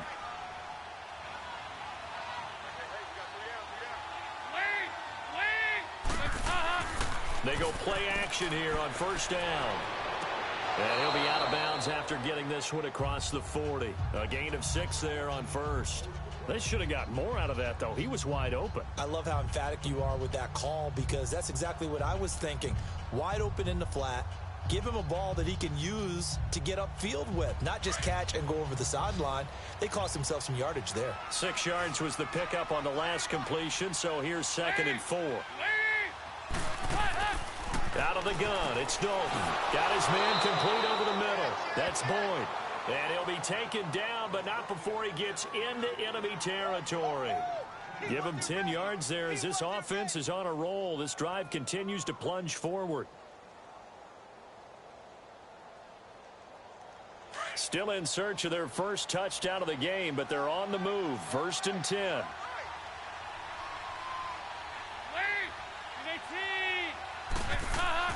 Dalton, 1st and 10. And a flag comes in as that one falls incomplete. Well, let's see who this is on. So they saw the contact before the ball arrived. Penalty flag for pass interference. And trying to avoid pass interference is so difficult. You're trying to slow down these skilled receivers, and somehow, some way, they make plays on the football, and sometimes you're there too soon.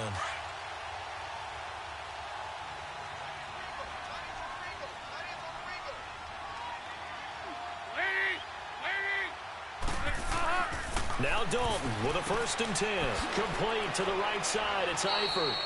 And he'll get it down on the play to the 37. 7 yards, the pickup on the pitch and catch. Nice rhythm throw there on 1st down. He located his tight end, made it a nice, easy pitch and catch. Hoping he can break a tackle or two. Wasn't able to do that there, but still good yardage. Able to get 7 on that 1st down pass play. 2nd and 3.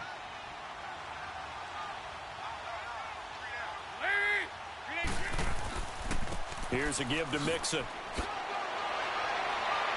And brought down, but not before they're inside the 25.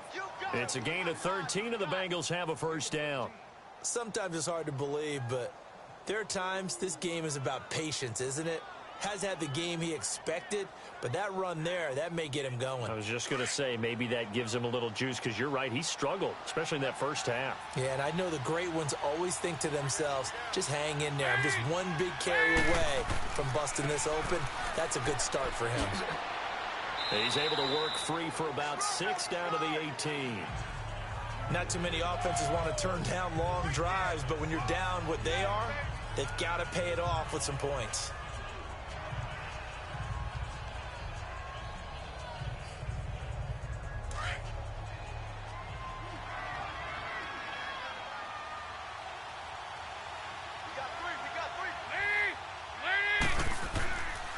A handoff to Mixon.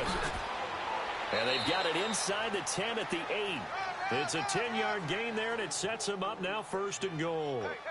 The running game's played a huge part in getting them down to this point on the field. I say stay with it. Keep pounding the football. Keep driving. Keep grinding. Yeah, even down in the red zone, keep going for it. No doubt about it. Dance with what brung you.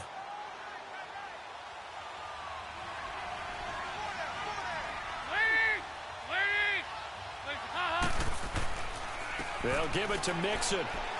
And he'll take this from the 9 down to about the 7. Every team we ever talk to that continues to run the ball in a game, even when they haven't had much success, all talks about attrition, don't they? If you keep running it, eventually good things are likely to happen.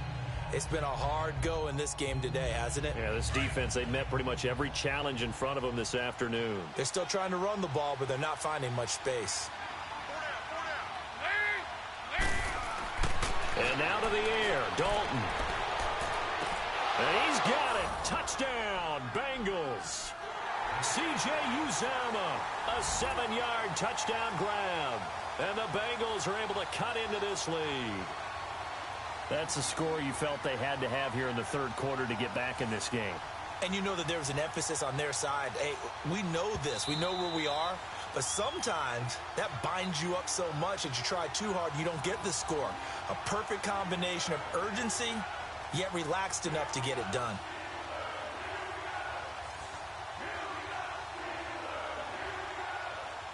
This has been a long drive. You got to figure a field goal would be a letdown. Can they convert now on 3rd and goal?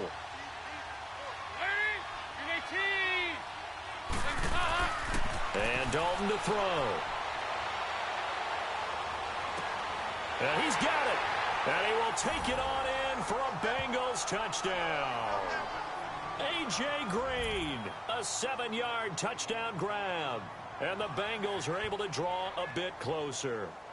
That play was blocked so well, it almost felt like a 7-on-7 session with no rush at all. Quarterback was able to stay in the pocket, scan the field, go through his progressions, and find the open receiver for a touchdown. Extra point up and good by Bullock, and they'll cut the lead to 21-7.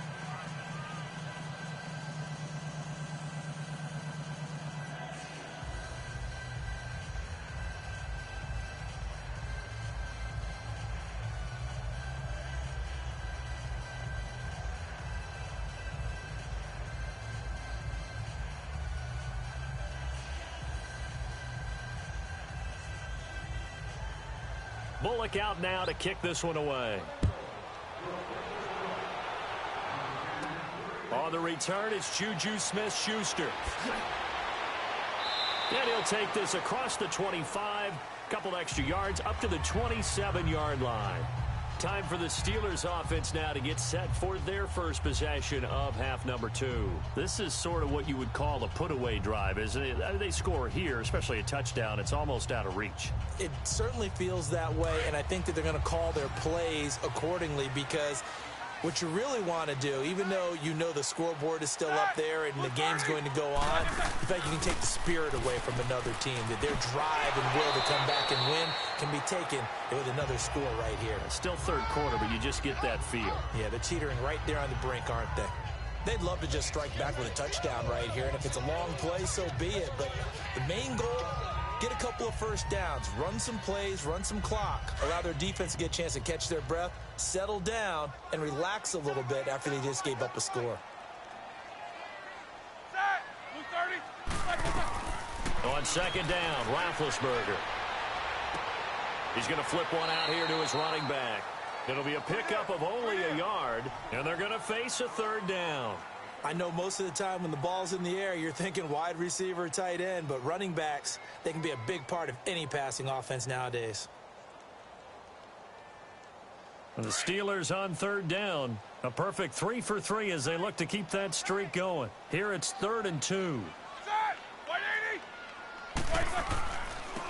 They run with Connor. No gain on the play there. A nice job defensively.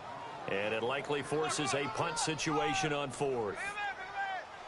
Absolutely love the effort there. The ability to flow from his inside spot and stop that one at the line of scrimmage. Nice linebacker play. Here's Jordan Berry now. And the way this offense has moved the ball, he hasn't been needed till here in the 3rd. Cincinnati now ready to take the field. I guess they have to feel a little gratified to at least get on the board last time, but still work to do. No doubt about it. I wonder now if they're going to try to increase the urgency a little bit, maybe pump up the pace, maybe go 2-minute. Who knows? Let's see what they decide to do. So here's Dalton and the Bengals now, 1st and 10 at their own 43.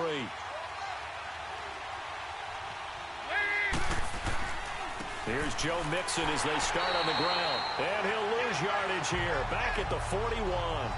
A loss of a full 3 yards, and now it's 2nd down. You know, despite the scoreline, I think they've got to like where they are here. They're on the road and just one big play away from getting right back in this game. I'm going to follow right along with you, because the spot they're in now is a credit to their defense. They've kept them in it by making the plays that they've made, and that just means you're one big score away from being right back there. Now the question is, can this offense step up and make that play? Because that's been an issue for them in this game. 3 yards on the pickup there, but they've only got it back to 3rd and 10. Sometimes your philosophies get challenged at times you don't want them to. They did try to stick to the running game on the first 2 plays. Didn't amount to much. And now facing a 3rd and long at the outset of this drive. Now, the Bengals on 3rd down. They've hit 2 for 4 thus far. This is 3rd and 10.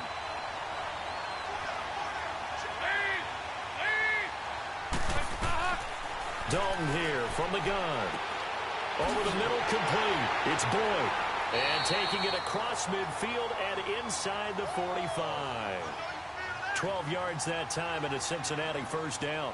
And in a two-score game, obviously, every play, every third down, like we saw there, magnified. Big pickup. It was a huge pickup. What they really want, though, is to not even get to third down. They've got to maximize time and conserve as much as possible.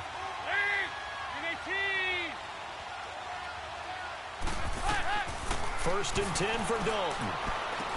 Green's got it over the middle.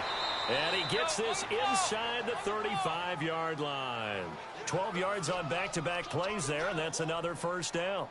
Hard to believe his first catch of the game defensively. They bottled him up. That's why they're well on their way to victory. Put your best cover guy on him and then change the coverages behind him throughout the game. Brackets, double, zone, man, you name it. Make sure he gets a lot of angles. A first down throw coming for Dalton. Incomplete. John Ross, the one he was looking for. That'll bring up second down. And we just saw another example. These cornerbacks have played tight coverage all game long. Might start wanting to think about a few double, triple move routes to try and shake their guys free. You're right, they have had no room to breathe. Here's second and 10 now from about the 32.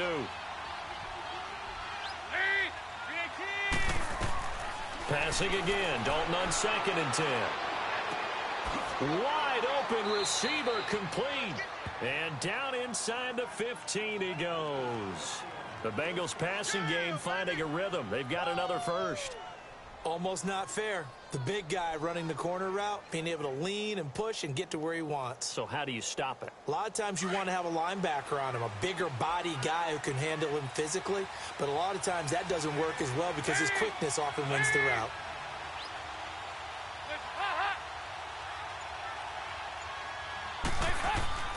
Mixon with a first down carry. And he'll get this one down to about the 10-yard line. Give him 3 on first down. It'll set up a 2nd and 7. Partner, we know today's NFL is really built around the guy throwing the football. But these short runs, they still pay dividends because they can take their toll on a defense and they can add up as the game goes along. You control the clock, you control the ball, and that way you often control the game.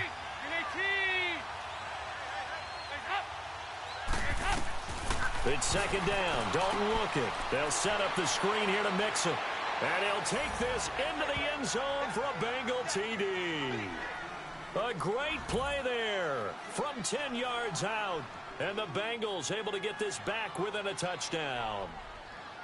There are several elements to a well-executed screen pass. This one resulted in a touchdown. It had all of those elements. Yeah, you're so right because you really need the rush to almost get to the quarterback, almost get to the passer.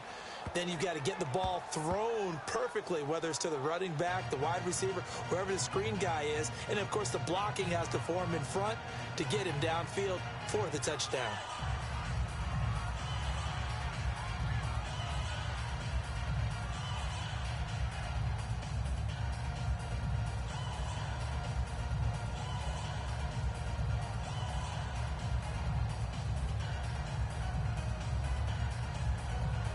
Bullock out now to kick this one away. That'll be taken in the end zone. And no run back here. This will be a touchback, and it comes out to the 25-yard line. And Pittsburgh getting set to take the field. They've been asleep for a little while on this side of the football, Charles, and the score is just a one-score game now. Haven't had any points this half. What gives? Let's go old school here. All right, let's get back to the basics. Get back to running the football, high percentage throws. Find the guys that eat pressure and make plays for you and make sure they touch it. On first and 10, it's Roethlisberger.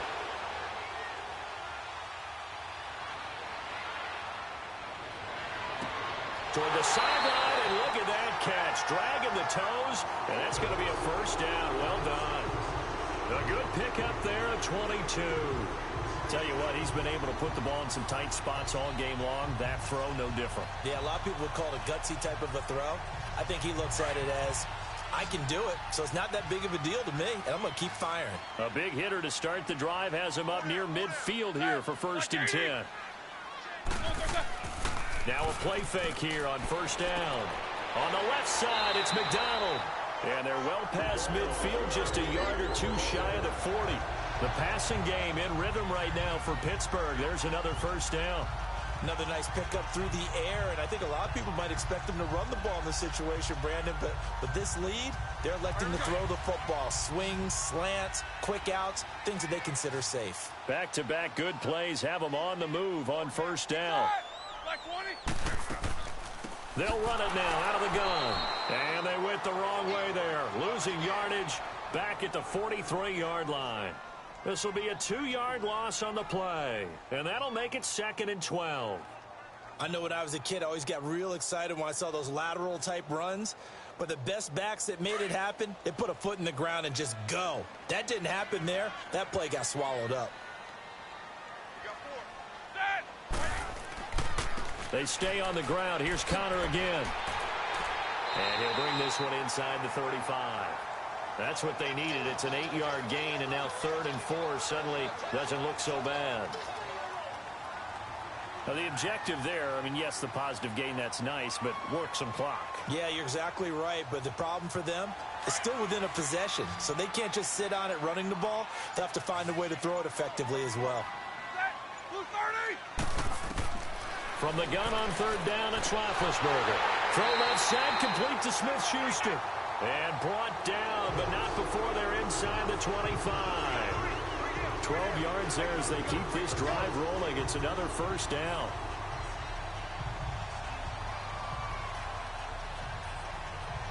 Not totally home free yet, but it's looking good as they come up 1st and 10.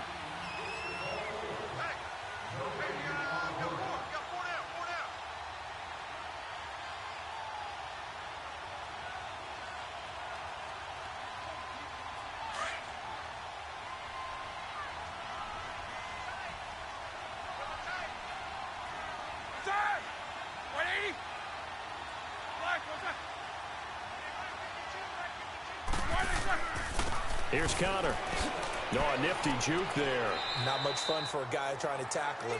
So fresh out of the 2-minute warning, and here's another timeout taken with 1:55 remaining.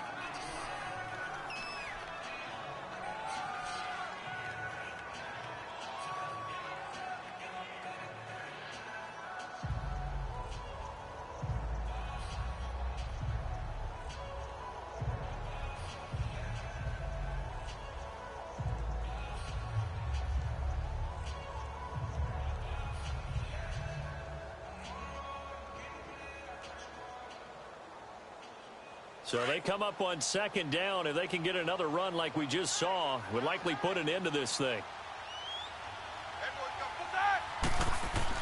Again, it's Connor. And they get to him quickly here as he stopped right around the 13. And now with 1:52 to go, we get another pause in the action. A timeout here defensively.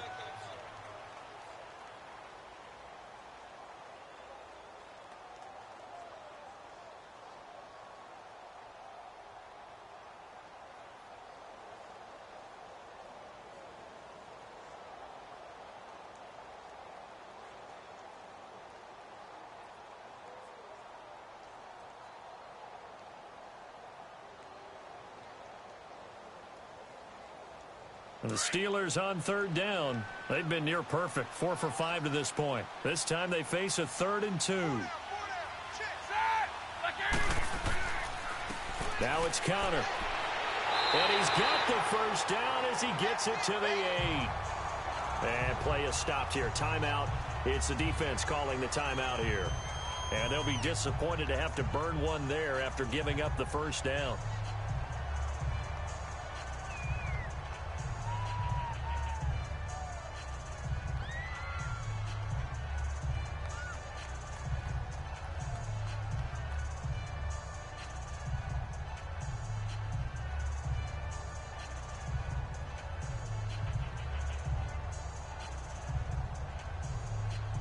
It's 1st and goal, and a late touchdown at this stage could officially salt this one away.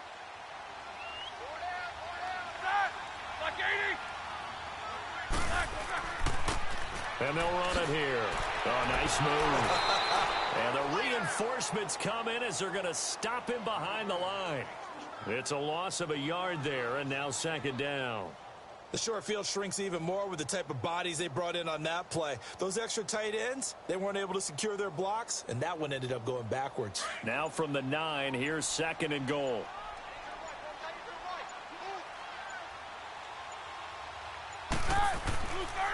He'll get it up the middle. Looking to find a lane, but he can't. Reined in at the line of scrimmage. Call it no gain that time, and now it's 3rd and goal. So stuff for no gain on 2nd down brings up a pretty interesting 3rd from this distance. I'm throwing the ball, and I'm not even thinking about play pass. I'm going to let them know right away I'm throwing it. But I'm probably giving my quarterback some room, sprint him out to one side or the other, and give him an opportunity. If it breaks down, he can take off and run for it. Listen, anytime you take a knee to end a game, that means you've won it. So it doesn't matter whether it's home or on the road, but there's something a little extra special about doing it in front of your home crowd, isn't there? And the home crowd applauding. They're happy with what they've seen. Chalk this one up in the left-hand column for a win. Yeah, that's right. Head to the locker room, throw the wristbands in the crowd for the kids, your gloves, your towels. Get to share it with the home team. And, Charles, I think when the schedule comes out, all teams, no matter where they're predicted to finish, talk about protecting your home turf. They were able to do that here in this one. Similar to a tennis match, right? Not letting them break your serve. That way you hold on to it. They got it done, and they feel very good about that victory.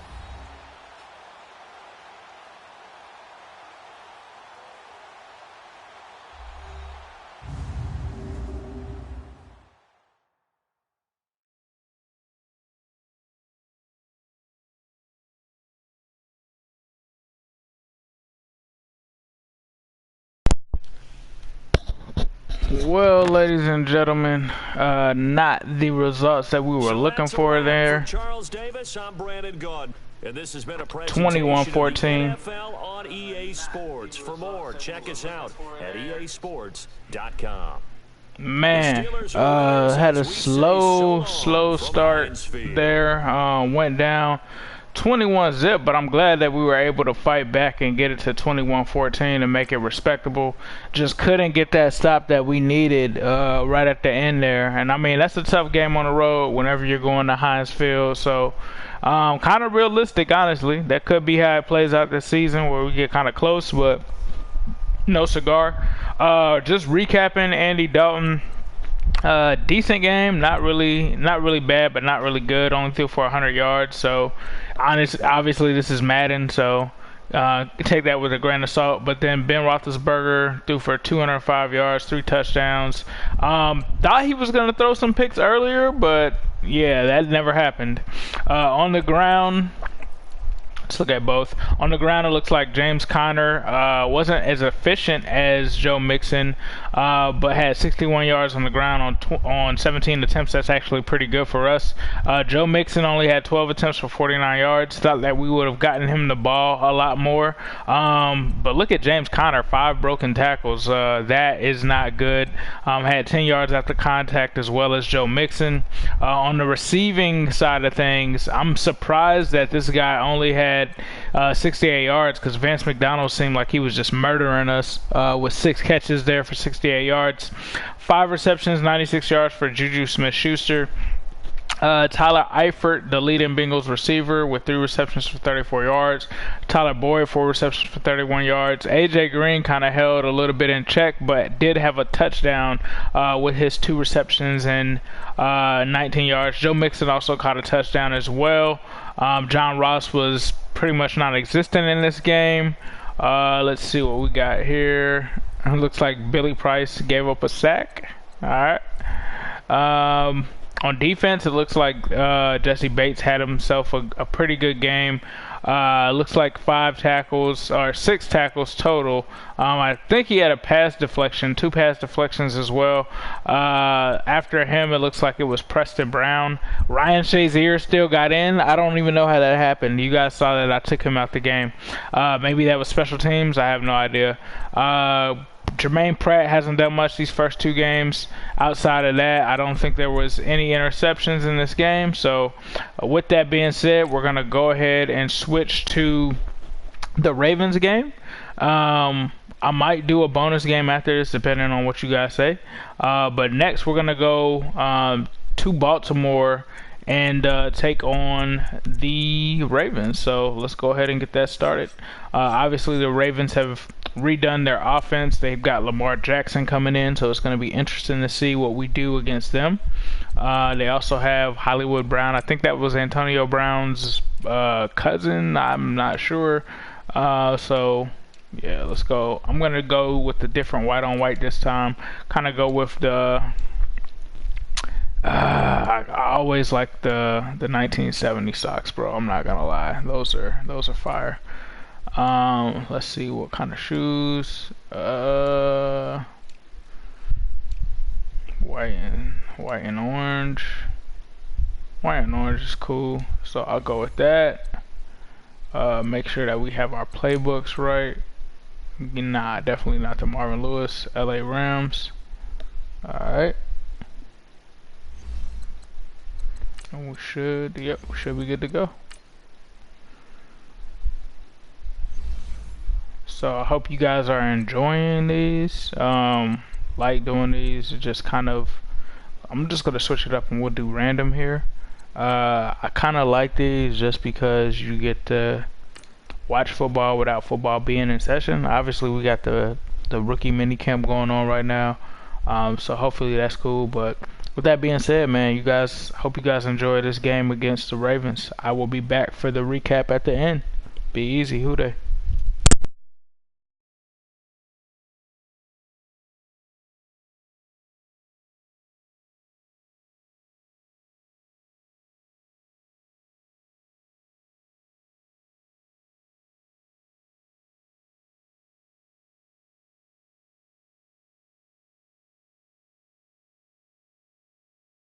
Coach, thanks. CA Sports coverage of the NFL brings us to the Inner Harbor and M&T Bank Stadium here in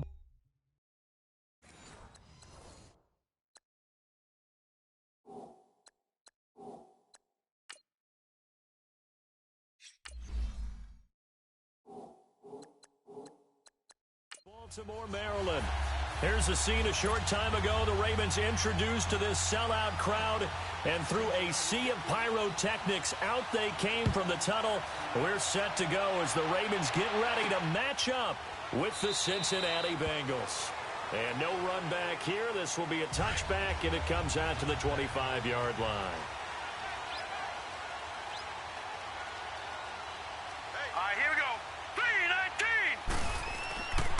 And the former Heisman winner, this is Mark Ingram. And he'll fight forward to about the 27-yard line. 2 yards on the pickup there. It'll be 2nd and 8. Well, we saw him there trying to get it to the outside, trying to get to the perimeter, but not a whole lot of room there. But there's got to be one positive to that.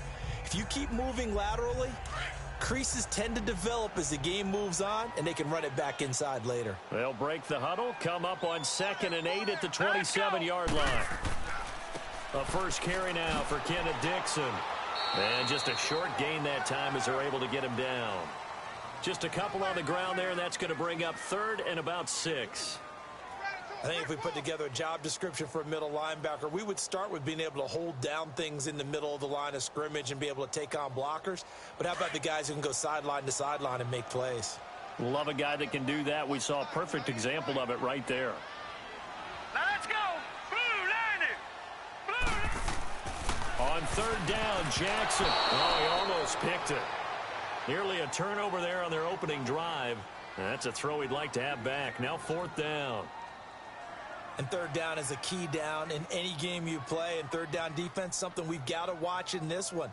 Got to be effective on the passing downs. That's a pretty good first step right there. So on 4th down, here's Sam Cook to punt it away.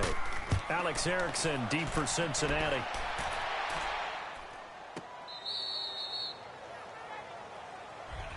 The Bengals getting set to go.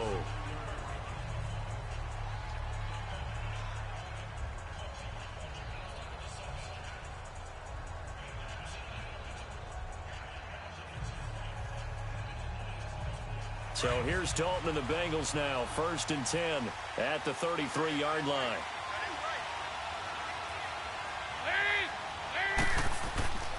A first carry for the former Oklahoma Sooner, Joe Mixon. And he slips up past the 45 before being tackled. They may want to go back to that one. First play of the drive, good for 15 and a first down. And there we see an early burst that makes him one of the leading rushers in the league. Well, I want you to know, I listened to you yesterday when we were watching film. You said write down the word vision for him. It was on display there, wasn't it? It certainly was, because he allows the blocks to set up in front of him. And if that continues, it could be a long afternoon for those guys trying to play some defense. Here's Dalton. With a catch made, it's Tyler Boyd. And he is tackled inside the 40, not quite to the 35. That one good for 15, and the Bengals get a first down. Fired that one in there, able to make connection on a nice in route. With those faster passes, when they're going that fast, any hesitation as a quarterback that the deflection, if you miss, might be bigger and lead to an interception? Yeah, and the deflection works both ways. Maybe a defender gets a hand in the way and it pops in the air. And sometimes you throw it so hard your receiver can't handle it, and he pops it up in the air for the defenders to grab as well. But a moot point there as they were able to connect. 3 yards on the pickup there, and it'll be second down. What's the old expression, 3 yards in a cloud of dust? In this case, it's dust-covered pellets. It's no longer that old grass that we used to play on, right, and chew it up. Now, we've got that artificial surface. You see the pellets go up. Still a nice play by the defense. They'll run it now out of the gun. And he is met quickly in the backfield. Down he goes, folded like a lawn chair. That'll wind up going for a loss of 4. And it'll be 3rd and 10.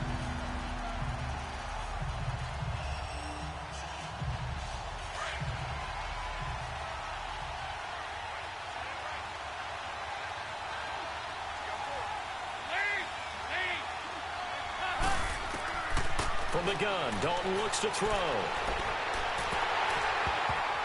And he takes a shot on the release as this will be incomplete. Pressure, and that's certainly going to be a key to this game going forward. And that time, they were able to get in there and influence the throw. And remember, quarterbacks got to get rid of it. They don't have the Tucker rule that they can fall back on anymore. Here's Randy Bullock now as he'll go for the field goal. This officially a 55-yard attempt.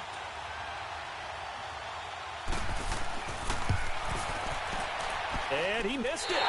It's no good. And this will remain a scoreless game. Well, this winds up an empty possession. Everything looked okay. He just never got the ball on target. And knowing him, he'll be disappointed with that effort.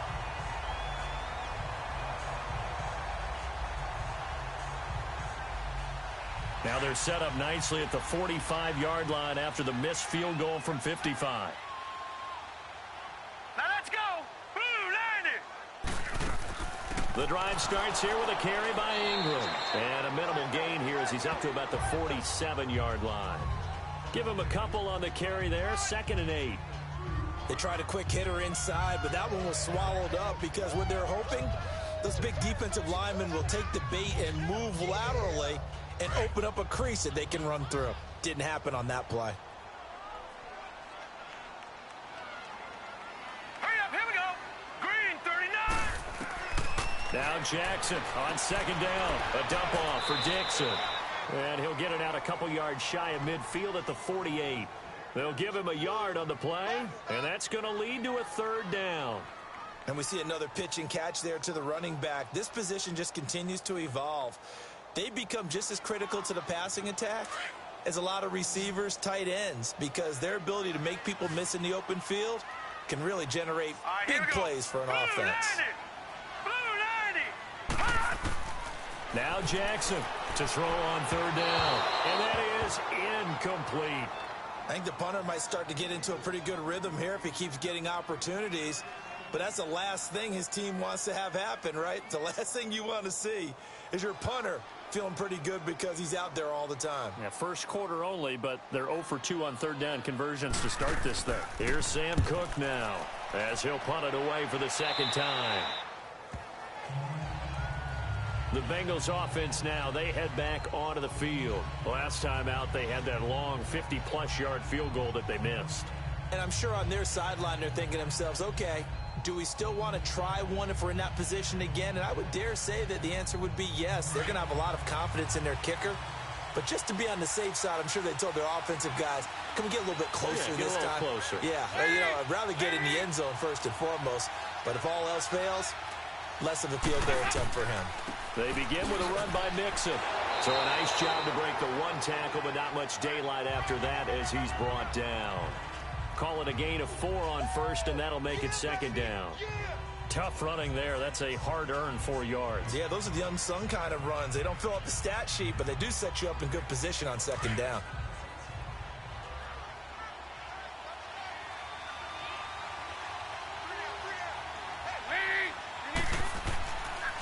Now Mixon, and he'll get this up only to about the 33. It'll be a pickup of a couple, and it leaves him with a 3rd and 3. And this is why aggressive defensive coordinators love to blitz. It wreaks havoc because they end up taking their attention to the blitzers, freed up the D lineman to make the play. Now the Ravens bring out an extra defensive back here on 3rd down. Could be a blitzer.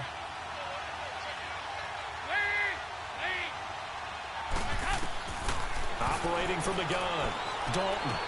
And Eifert has it. And he's got the first down yardage before he's brought down at the 42. His first catch, good for 9 and a first down. Like so many tight ends nowadays, they have no problem at all putting him in the slot and letting him go to work. And that's a nice pitch and catch right there for a first down.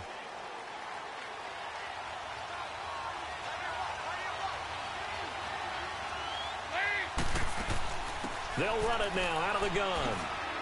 And he'll take this for about 4 up to the 46-yard line. I call that play a success. A nice inside run sets up a very manageable second down. A very solid gain on that play.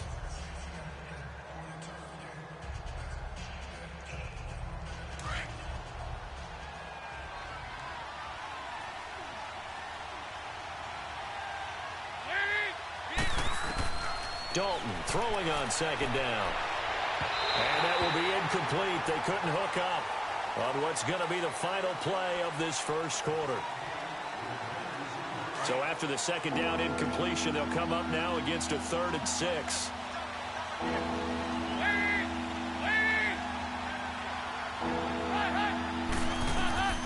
From the gun, Dalton. Boyd's the target, and he has it over the middle. And he'll be brought down at the 48-yard line. The completion good for only 6, and that'll bring up 4th. So much about offense is what you call hidden yardage. You know, you throw the ball to someone, they catch it, and then they can make a big play. You know, they create a play, run after catch. They did a really nice job there of limiting that and keeping him from a first down. Yeah, stopped him in his tracks. And this will hit just beyond the goal line as it's into the end zone for a touchback. And now Baltimore gets set to take the field. They've had it twice. They've punted twice. Not the start they were hoping for. Not at all, and let's face it, every facility we visit, everyone talks about converting on 3rd down, how big that is. In this situation, they've had to punt it away twice, so they're furiously going over things on the sidelines. What do we need to do to pick up a first down and change our momentum? Jackson on first down. And this one complete to Seth Roberts.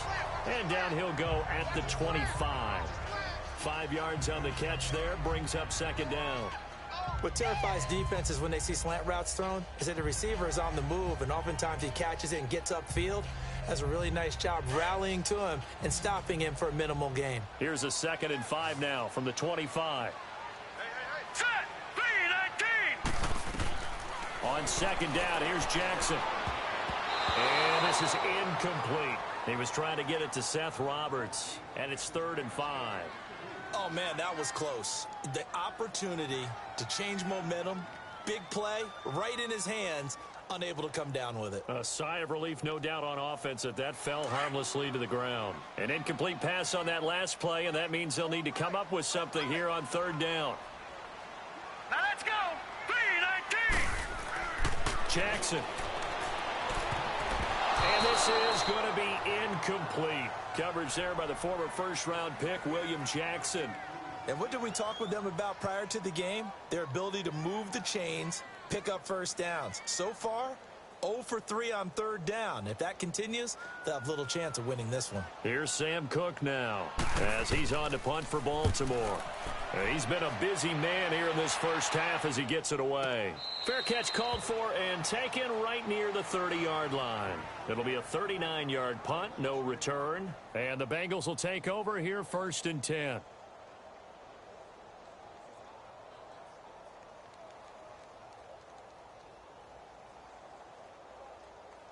So here's Dalton and the Bengals now. 1st and 10 at the 31-yard line. Off the play fake to Mixon. This is Dalton. Oh, he's got a man wide open, complete. And he'll be taken down, but not before they work it across midfield. And a nice gain of 21 yards. Nice completion there for Andy Dalton. Charles, you worked some of his games when he was at TCU. Now you've worked his games in the NFL. What progression have you seen? I've seen a guy who took over as a freshman in college and got better and better each year. Always added a little bit more to his game, gets stronger. But the best part about him is he's always been accurate. Looking left sideline, incomplete. Before the game, they were running the route tree about as efficiently and effectively as we could have possibly imagined, but sometimes the passes just go awry. Yeah, let's face it, when you're running the route tree in pregame, you don't have defenders breathing down your neck. You don't have defensive backs making plays on the football. Hard to replicate the intensity of the game in pregame. 2nd and 10. Dalton once more. And that is incomplete. Tyler Boyd, the former Pitt Panther, was the target. 3rd down here. Pretty nice coverage there, but a missed opportunity for an interception. Let's face it, a lot of these defenders, they've got it all. Speed, athleticism, hands, a little bit questionable. So now 3rd and 10. They had the big play to start the drive, but 2 incompletions since.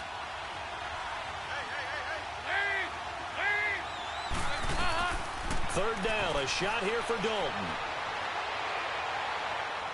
And incomplete. He had nowhere to throw, so he just tossed it away. But that brings up 4th.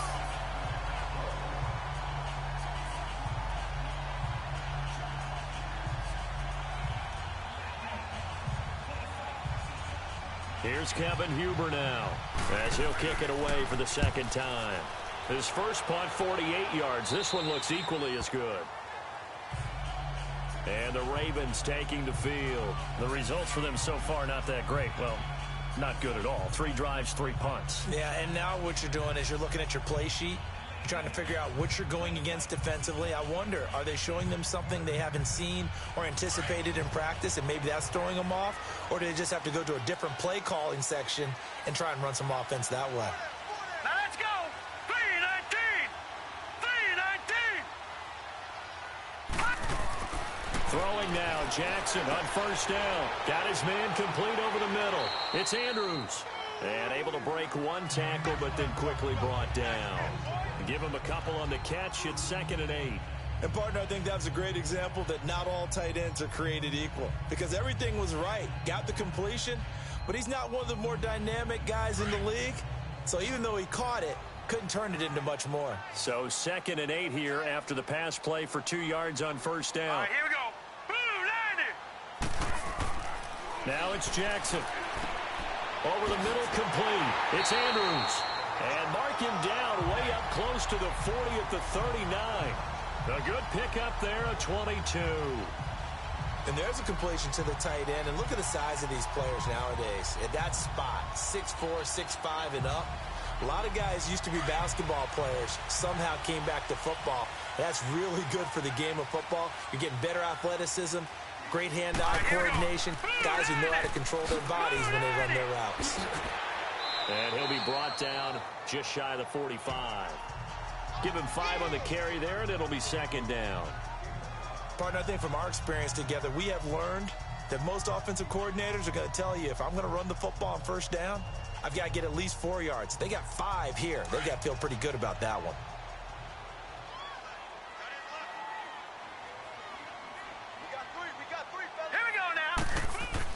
On 2nd down, Ingram. And he'll only get a yard, maybe 2, up to the 46.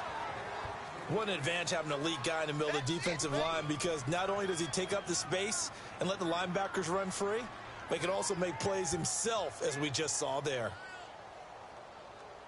The Ravens on 3rd down. 0 for 3 to this point. They could use a conversion. Here it's 3rd and 3.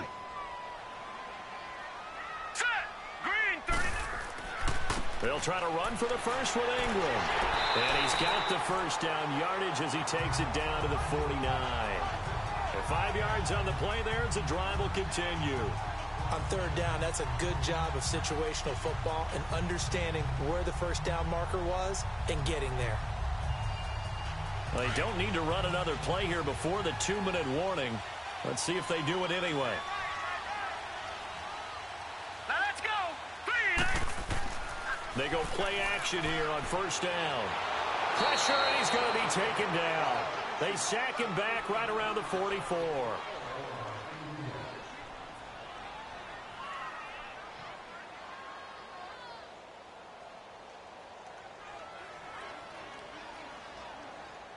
Coming up now on a 2nd and 15 following that sack. Hurry up, here we go. Boo, line it. Jackson now. They'll try and set up the screen. It's complete. And he'll be brought down at the 48-yard line. Give him 6 on the screen, but now it's third down. They'll get to the line here, but remember, it's also third down. From the gun, it's Jackson. Being chased out left. Now a loose football. The ball comes out, and the Bengals have recovered it.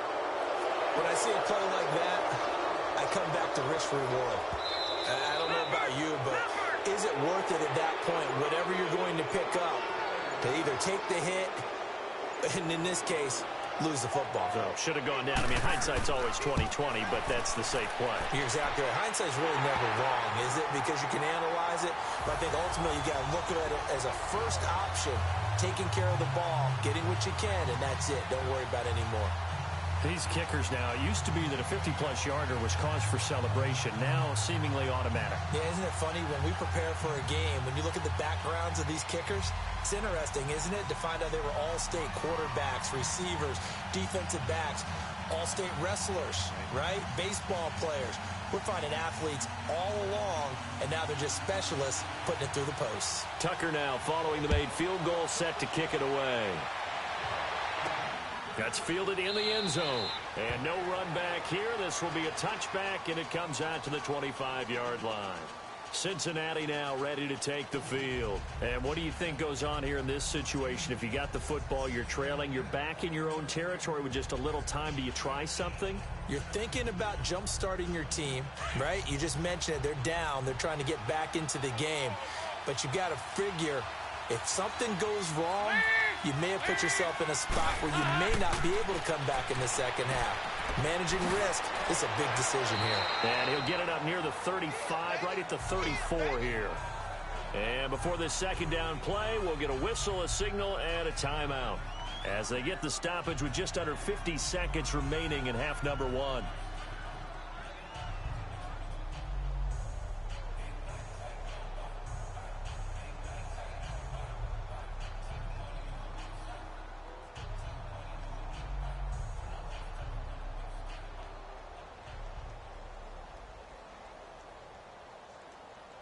Maybe a good spot to take a shot. Here's 2nd and a yard from the 34.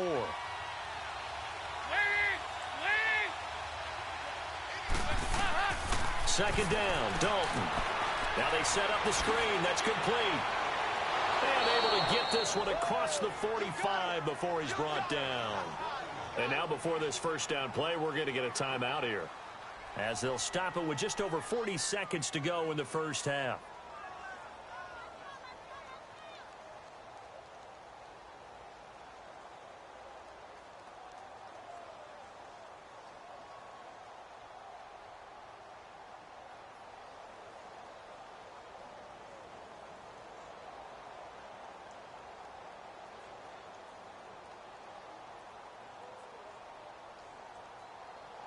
Back-to-back good plays have them on the move on first down.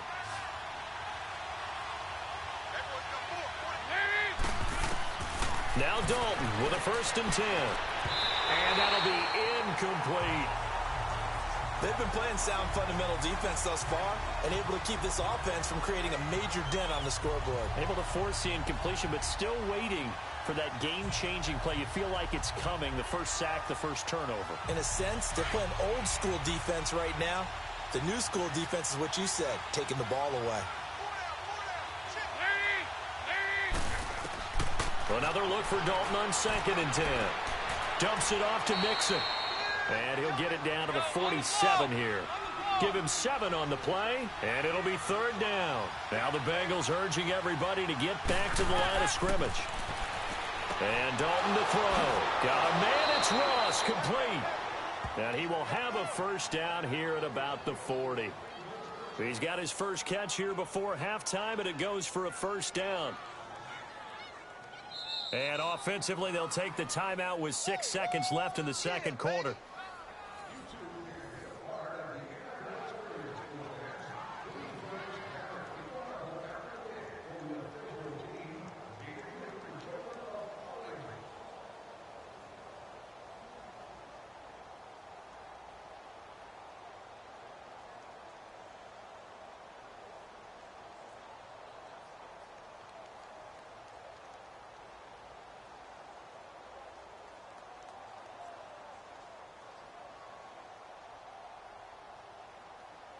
So even though it's 1st down, here's the field goal unit on now to try to get 3 before halftime.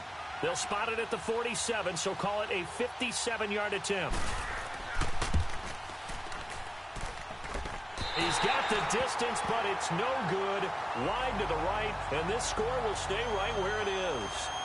And this is one of the risks you run when you attempt a long field goal. If you miss, the defense takes over the spot of the placement. So now they've got a chance to get one more drive in before halftime. Baltimore with good starting field position as they come up 1st and 10. Set. 3-19. Final play of the half here. It's Jackson. And that is incomplete. So we're at halftime here in the Inner Harbor with the hometown Ravens on top. As we'll head down to Orlando, that's where we find our man Jonathan Coachman at our EA Sports Halftime Report. Coach, this fielded a few yards into the end zone.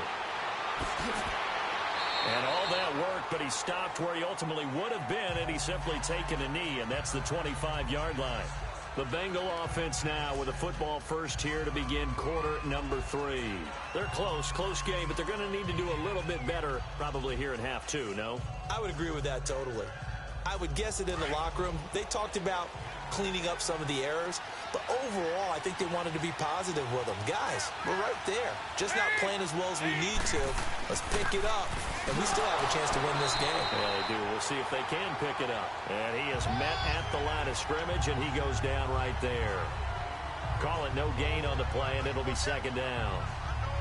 Sometimes with the running game, you've just got to stick with it. Look, it's the 3rd quarter, no time to panic. But that also doesn't mean you just do it the same way you've been doing it the entire ball game. Maybe change up some blocking assignments or run a few different plays, but stay with the overall essence of the running game. Once again, they run with Mixon. And nowhere for him to go again. He'll get back to the line of scrimmage. That's it. Calling no gain on the run there, and now they'll be looking at a 3rd down. Now, they struggled to get him rolling on the ground in the first half, and that's sort of continuing here in the 3rd quarter. Yeah, but I don't think it's time to abandon the running game. I would say keep feeding the horse, and I believe he'll eventually reward them, especially as we get deeper in the game. Big play coming up. Here's 3rd and 10. I would expect to see some pressure here. And the blitz does come. And he'll be taken down, but not before they work it across midfield. A very solid gain of 27. And at this stage, down in the second half, looks like they just wanted to find a way to get it in the hands of their playmaker, and they did. I think you're exactly right. I don't think the coordinator's looking at his play sheet and trying to figure out which play will work well. He's trying to figure out how to get the ball to the playmaker that you just described. Looking down at that sheet, you find people plays, not necessarily X's and O's, and that's exactly what they did there. That's going to be knocked away and incomplete. The former first-round pick Marlon Humphrey there to get a hand on it. A pretty good coverage there, and both of these defenses, they've had good coverage throughout this one. No doubt about it, and in today's NFL, where we're used to a bit more scoring, this feels almost like a well-pitched game in baseball on both sides where the tension continues to build. Who's going to make the big play? Passing again, Dalton on 2nd and 10. And this one's incomplete. He was looking for John Ross that time. And that'll make it 3rd down. I know our vantage point might be a little bit better way up here, but that looked like an ill-advised throw to me. I didn't see anything open, and this play just didn't look right from the beginning. It did not. I thought he might get outside and just chuck it away. Dangerous pass, incomplete. So back-to-back incompletions, and that has him staring at a 3rd and 10. And it'll be Dalton again. And able to find Green. And they'll wind up getting this one all the way down inside the 20. Give him 30 yards there. And the Bengal fans are probably saying, where has that been? And they have to, because everyone wants to talk about having a balanced offense. But these two, Andy Dalton, A.J. Green, their connection is vital to their chances of winning. Dalton operating in the red zone now. Complete to the right side. It's Eifert. And he'll get it here to the 10-yard line. A good pickup there. 8 yards on the first down completion. Seeing that play and understand just how tough it is to cover tight ends, especially the ones running around the NFL nowadays, makes me glad I didn't make it in that league. I would have had a really difficult time. But now you get to sit up here with me. Yeah, and that's fun, isn't it? And what a really nice game right there on first down for them. Brings up a nice 2nd down for them.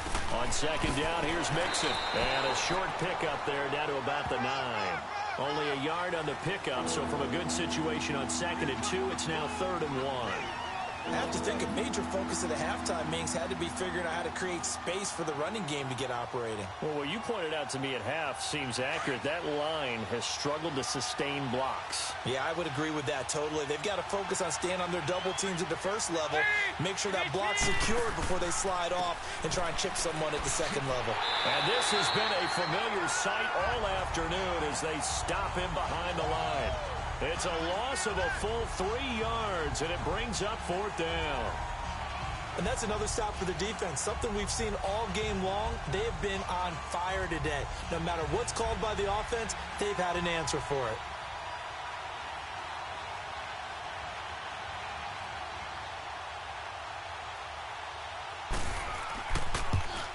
And Bullock will put this one through, and that will tie us at 3-3.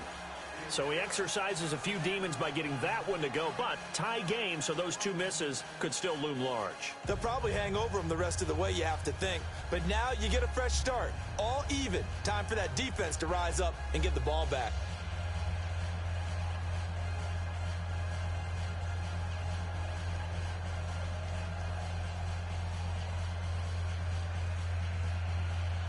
So a tie ball game here as the kick's away. This fielded a few yards into the end zone.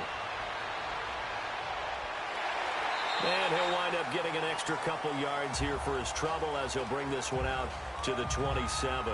The Ravens offense getting ready now for their first possession of the 2nd half.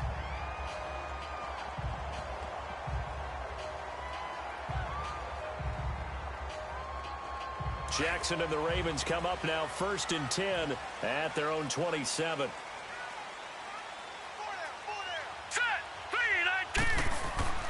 They'll try to get the ground game going with Ingram. And they're able to get this one across the 35. The drive starting with a first down, 11 yards on that pickup. That was good, tough running right up the middle. And if the defense can't penetrate and make him slow his pace or change direction, that's often the end result. So here's a 1st and 10 at the 38.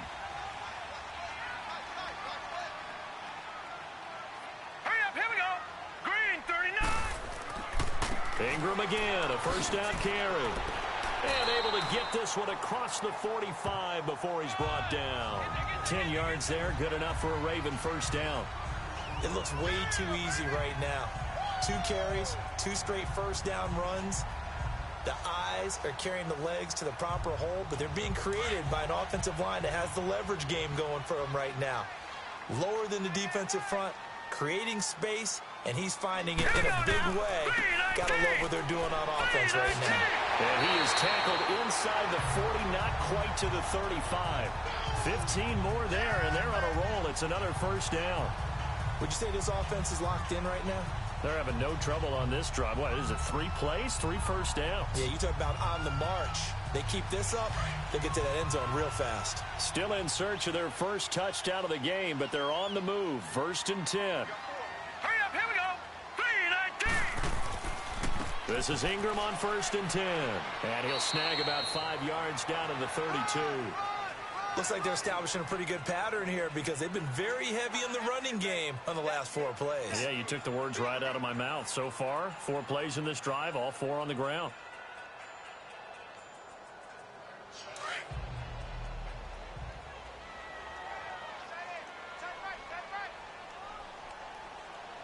Now let's go.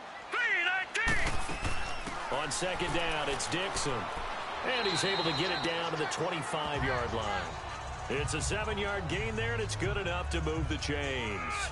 Yeah, once more, strong running, excellent blocking at the point of attack. They've got a nice little drive brewing right here.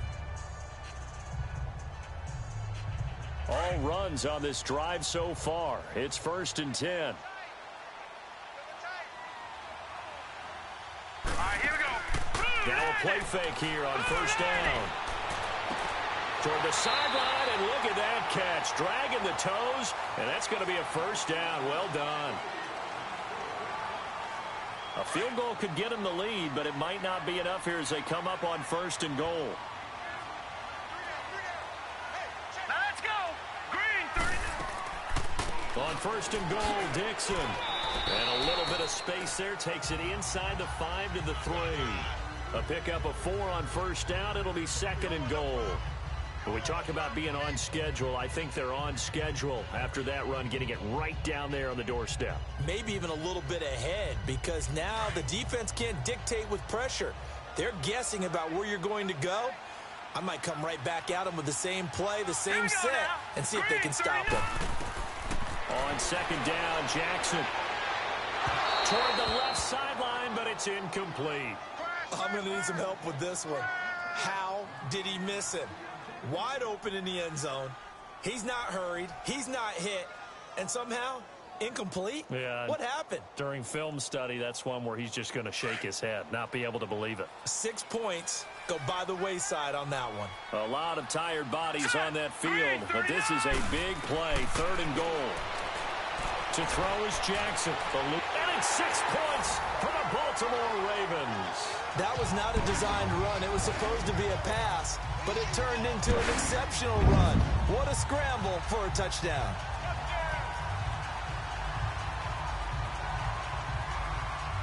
Justin Tucker for the extra point.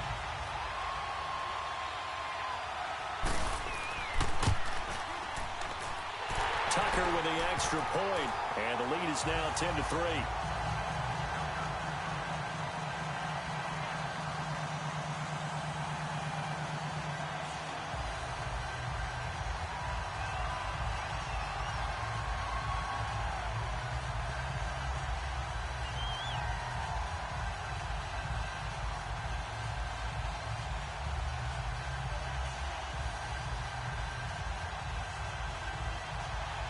Here's Tucker now out to kick this one away.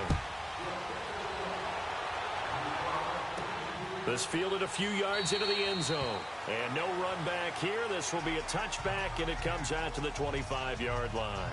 Cincinnati now ready to take the field. And last time they got 3 points, but it was a chip shot field goal. And when you go to the sideline after a chip shot field goal, maybe the offense not too happy. It's a balancing act, isn't it? Because you're exactly right. They're none too pleased that they didn't punch it in for 6 points. But they also have to remember they did put points on the board. 3 points is 3 points. And in this league, you take points when you can get them. Not easily done. Dalton. Flush to his right. Space to maneuver at the 40. That's a good way to start the drive. 17 yards and a 1st down. Well, there you go. Save your best scramble of the day for a big-time situation in the 4th quarter, picking up the 1st. You don't want to use it up early, right? You want to make sure you save it for that exact moment, that key time. And that's what he did, although you and I both know it wasn't planned that way. But what a nice job using his eyes, scanning the field, and realizing when it was time to exit the pocket and go. Dalton, 1st and 10. Over the middle, that's caught by Ross. And he'll get it into enemy territory just across midfield at the 49. A good pickup there. 8 yards on the first down completion. I always laugh when people say, what's the toughest route to defend? And I'm like, any of them, especially if it's a good receiver. That makes things very difficult. But when you're running a drag route, something short, shallow, going through defenders, using guys almost as screens in order to get open, that makes things tough for guys trying to get to the football. Dalton off play action. He's going to air it out deep for Green. And that is going to be pulled in one-handed. Wow. A big play. Dalton to his favorite receiver, Green. 49 yards. Tell the truth, partner. You didn't think he was coming down with that one, did you? Come on, tell me the truth. No, I didn't. I'll tell you what, though. A one-handed grab of that length. Talk about giving your team a little juice. Oh, big time. I mean, everyone's going to be excited about that one, whether you're on the field or not. It permeates his way through the entire team, and I can't wait to see. Under a heavy rush, and down he goes. Well, that was point counterpoint, wasn't it? They decided to throw for it on 1st and goal. Instead, the defense counters with pressure, and the defense wins, getting a big sack. 2nd and goal from the 6 this time.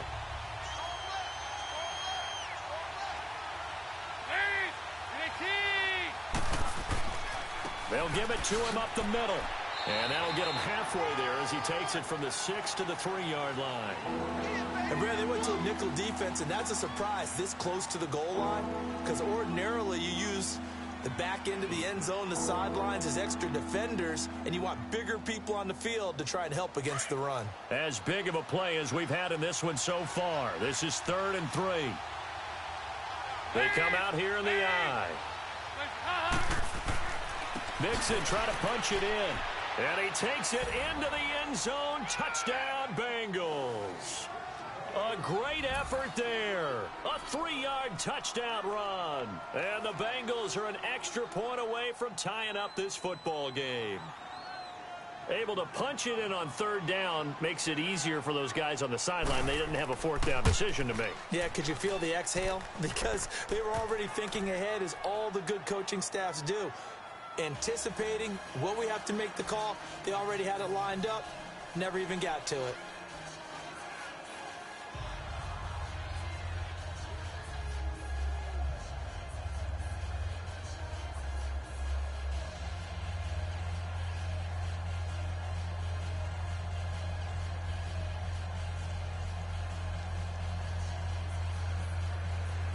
So here comes the kickoff now, all even here in this 4th quarter. This is fielded a couple yards deep. And the decision to bring it out, a good one, as he's up a yard or 2 shy of the 30. And now Baltimore gets set to take the field. And it's a unit last drive that did it all on the ground, Charles. And they controlled it from the interior. Big on big, right? Offensive lineman versus defensive lineman. But you know, in order to keep the football moving downfield, other people have to get involved as well. Your wide receivers, your tight ends, lead runners, anything that you have possible to get in front and keep the ball moving. And now the defense may be looking out for a pass coming up. And he'll push his way forward to about the 32. 5 yards is the tally on 1st down. That brings up 2nd and 5. And that's exactly what you want on a 1st down run. Pick up 5 yards, bring up 2nd and 5. The defensive line, though, they've got to figure out a way to out-leverage the guys up front, because the offensive line is winning at the point of attack. Here we go now. 3-19. Ingram again. Found a little room there as he's up to about the 37. After a gain of 5, they'll wind up being about a length of the football short here on 3rd down. And there's a run to be happy with. Good, solid yardage. You'll take that anytime you hand the ball to a back. The battle in the trenches never more important than right now. This is 3rd and inches. Hurry up, here we go. 3-19. 3. On the give, this is Dixon. And he's going to have a 1st down as he's brought down at the 44-yard line. Call it a gain of 7, and it gets him a new set of downs.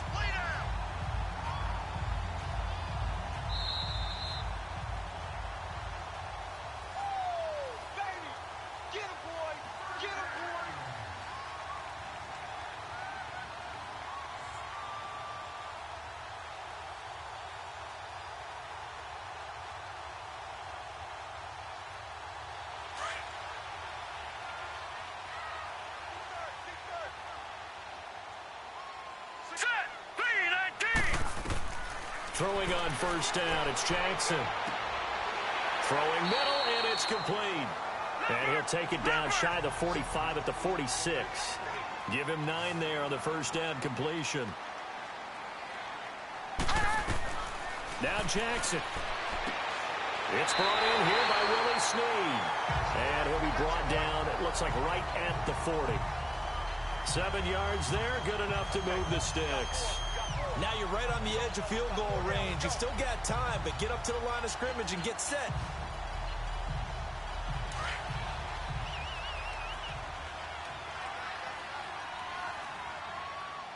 Here we go now. Blue 90. Blue 90. On first down, they go with Dixon. And he works it past the 30, almost to the 25. And now the Bengal defense here calling a timeout. And they'll be disappointed to have to burn one there after giving up the first down.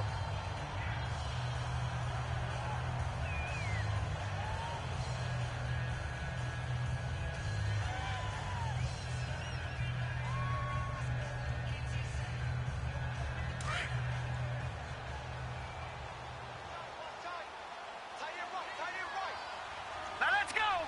Green 39. Green 39. Back to the ground, this time with Ingram. And a short gain here, down to the 22. And now the Bengals are going to call another timeout as it comes with 1:04 left to go in the game.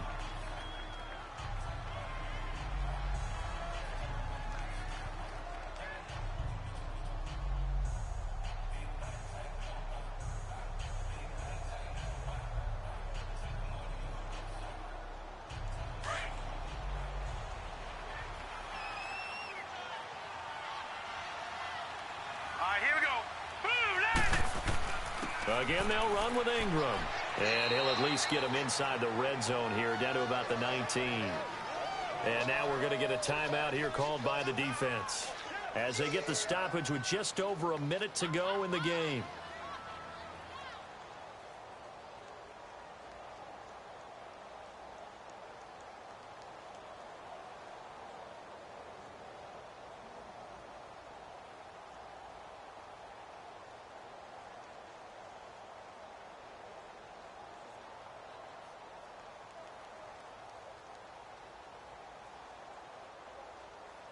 The Ravens on third down. They've hit it 50%, 3 of 6 to this point. This is 3rd and 4. Set. Blue 90. Now a handoff to Ingram. And he'll get this one down to about the 17. It's a pickup of 3, but it brings up what will be an interesting 4th and 1. So many things go into making a good play on defense. In this situation, just not being blown out of the way was a big start, and then a nice tackle to finish things off. So here we go. Maybe the biggest kick of the game forthcoming. This to take the lead here in the final minute. And Tucker's kick right there. It's good. And the sideline celebrates as they have taken the lead in the final minute. And you know, in an era of cost-cutting and maximizing your roster, this is a club that does not skimp on special teams, and in these situations, it pays dividends. And that's great vision by the organization. When the difference between winning or losing depends on who you have kicking the ball, would you rather have a street free agent out there or a solid pro like this? Answer's pretty evident to me. Tucker now following the made field goal, set to kick it away. This is fielded a couple yards deep. And a good return as he'll be stopped just shy of the 30-yard line. Cincinnati now ready to take the field. They can't do much at this point, partner. This one is going to go down in the loss column. You don't make up for what has happened during the game in this sequence here. Maybe you hand it off and let someone run the ball if you so choose. But otherwise, just kneel down, call it a day, and try and prepare going forward. He'll look to throw. To Mixon on the check down. They showed off a nice juke of the defender before the next wave could bring him down. It's a 9-yard pickup on the play, and it'll be second and about a yard to go for the first.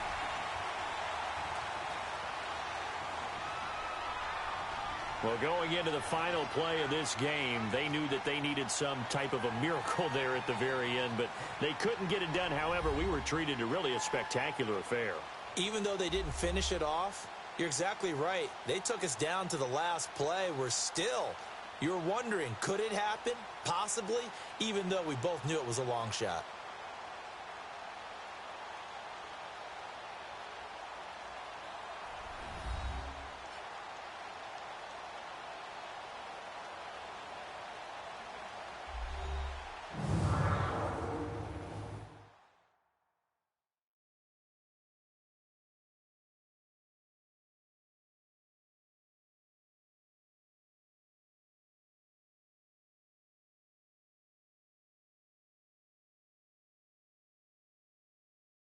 So that'll do it for my partner, Charles Davis, and the best darn crew in the industry. I'm Brandon Gaudin. This has been a presentation of the NFL on EA Sports.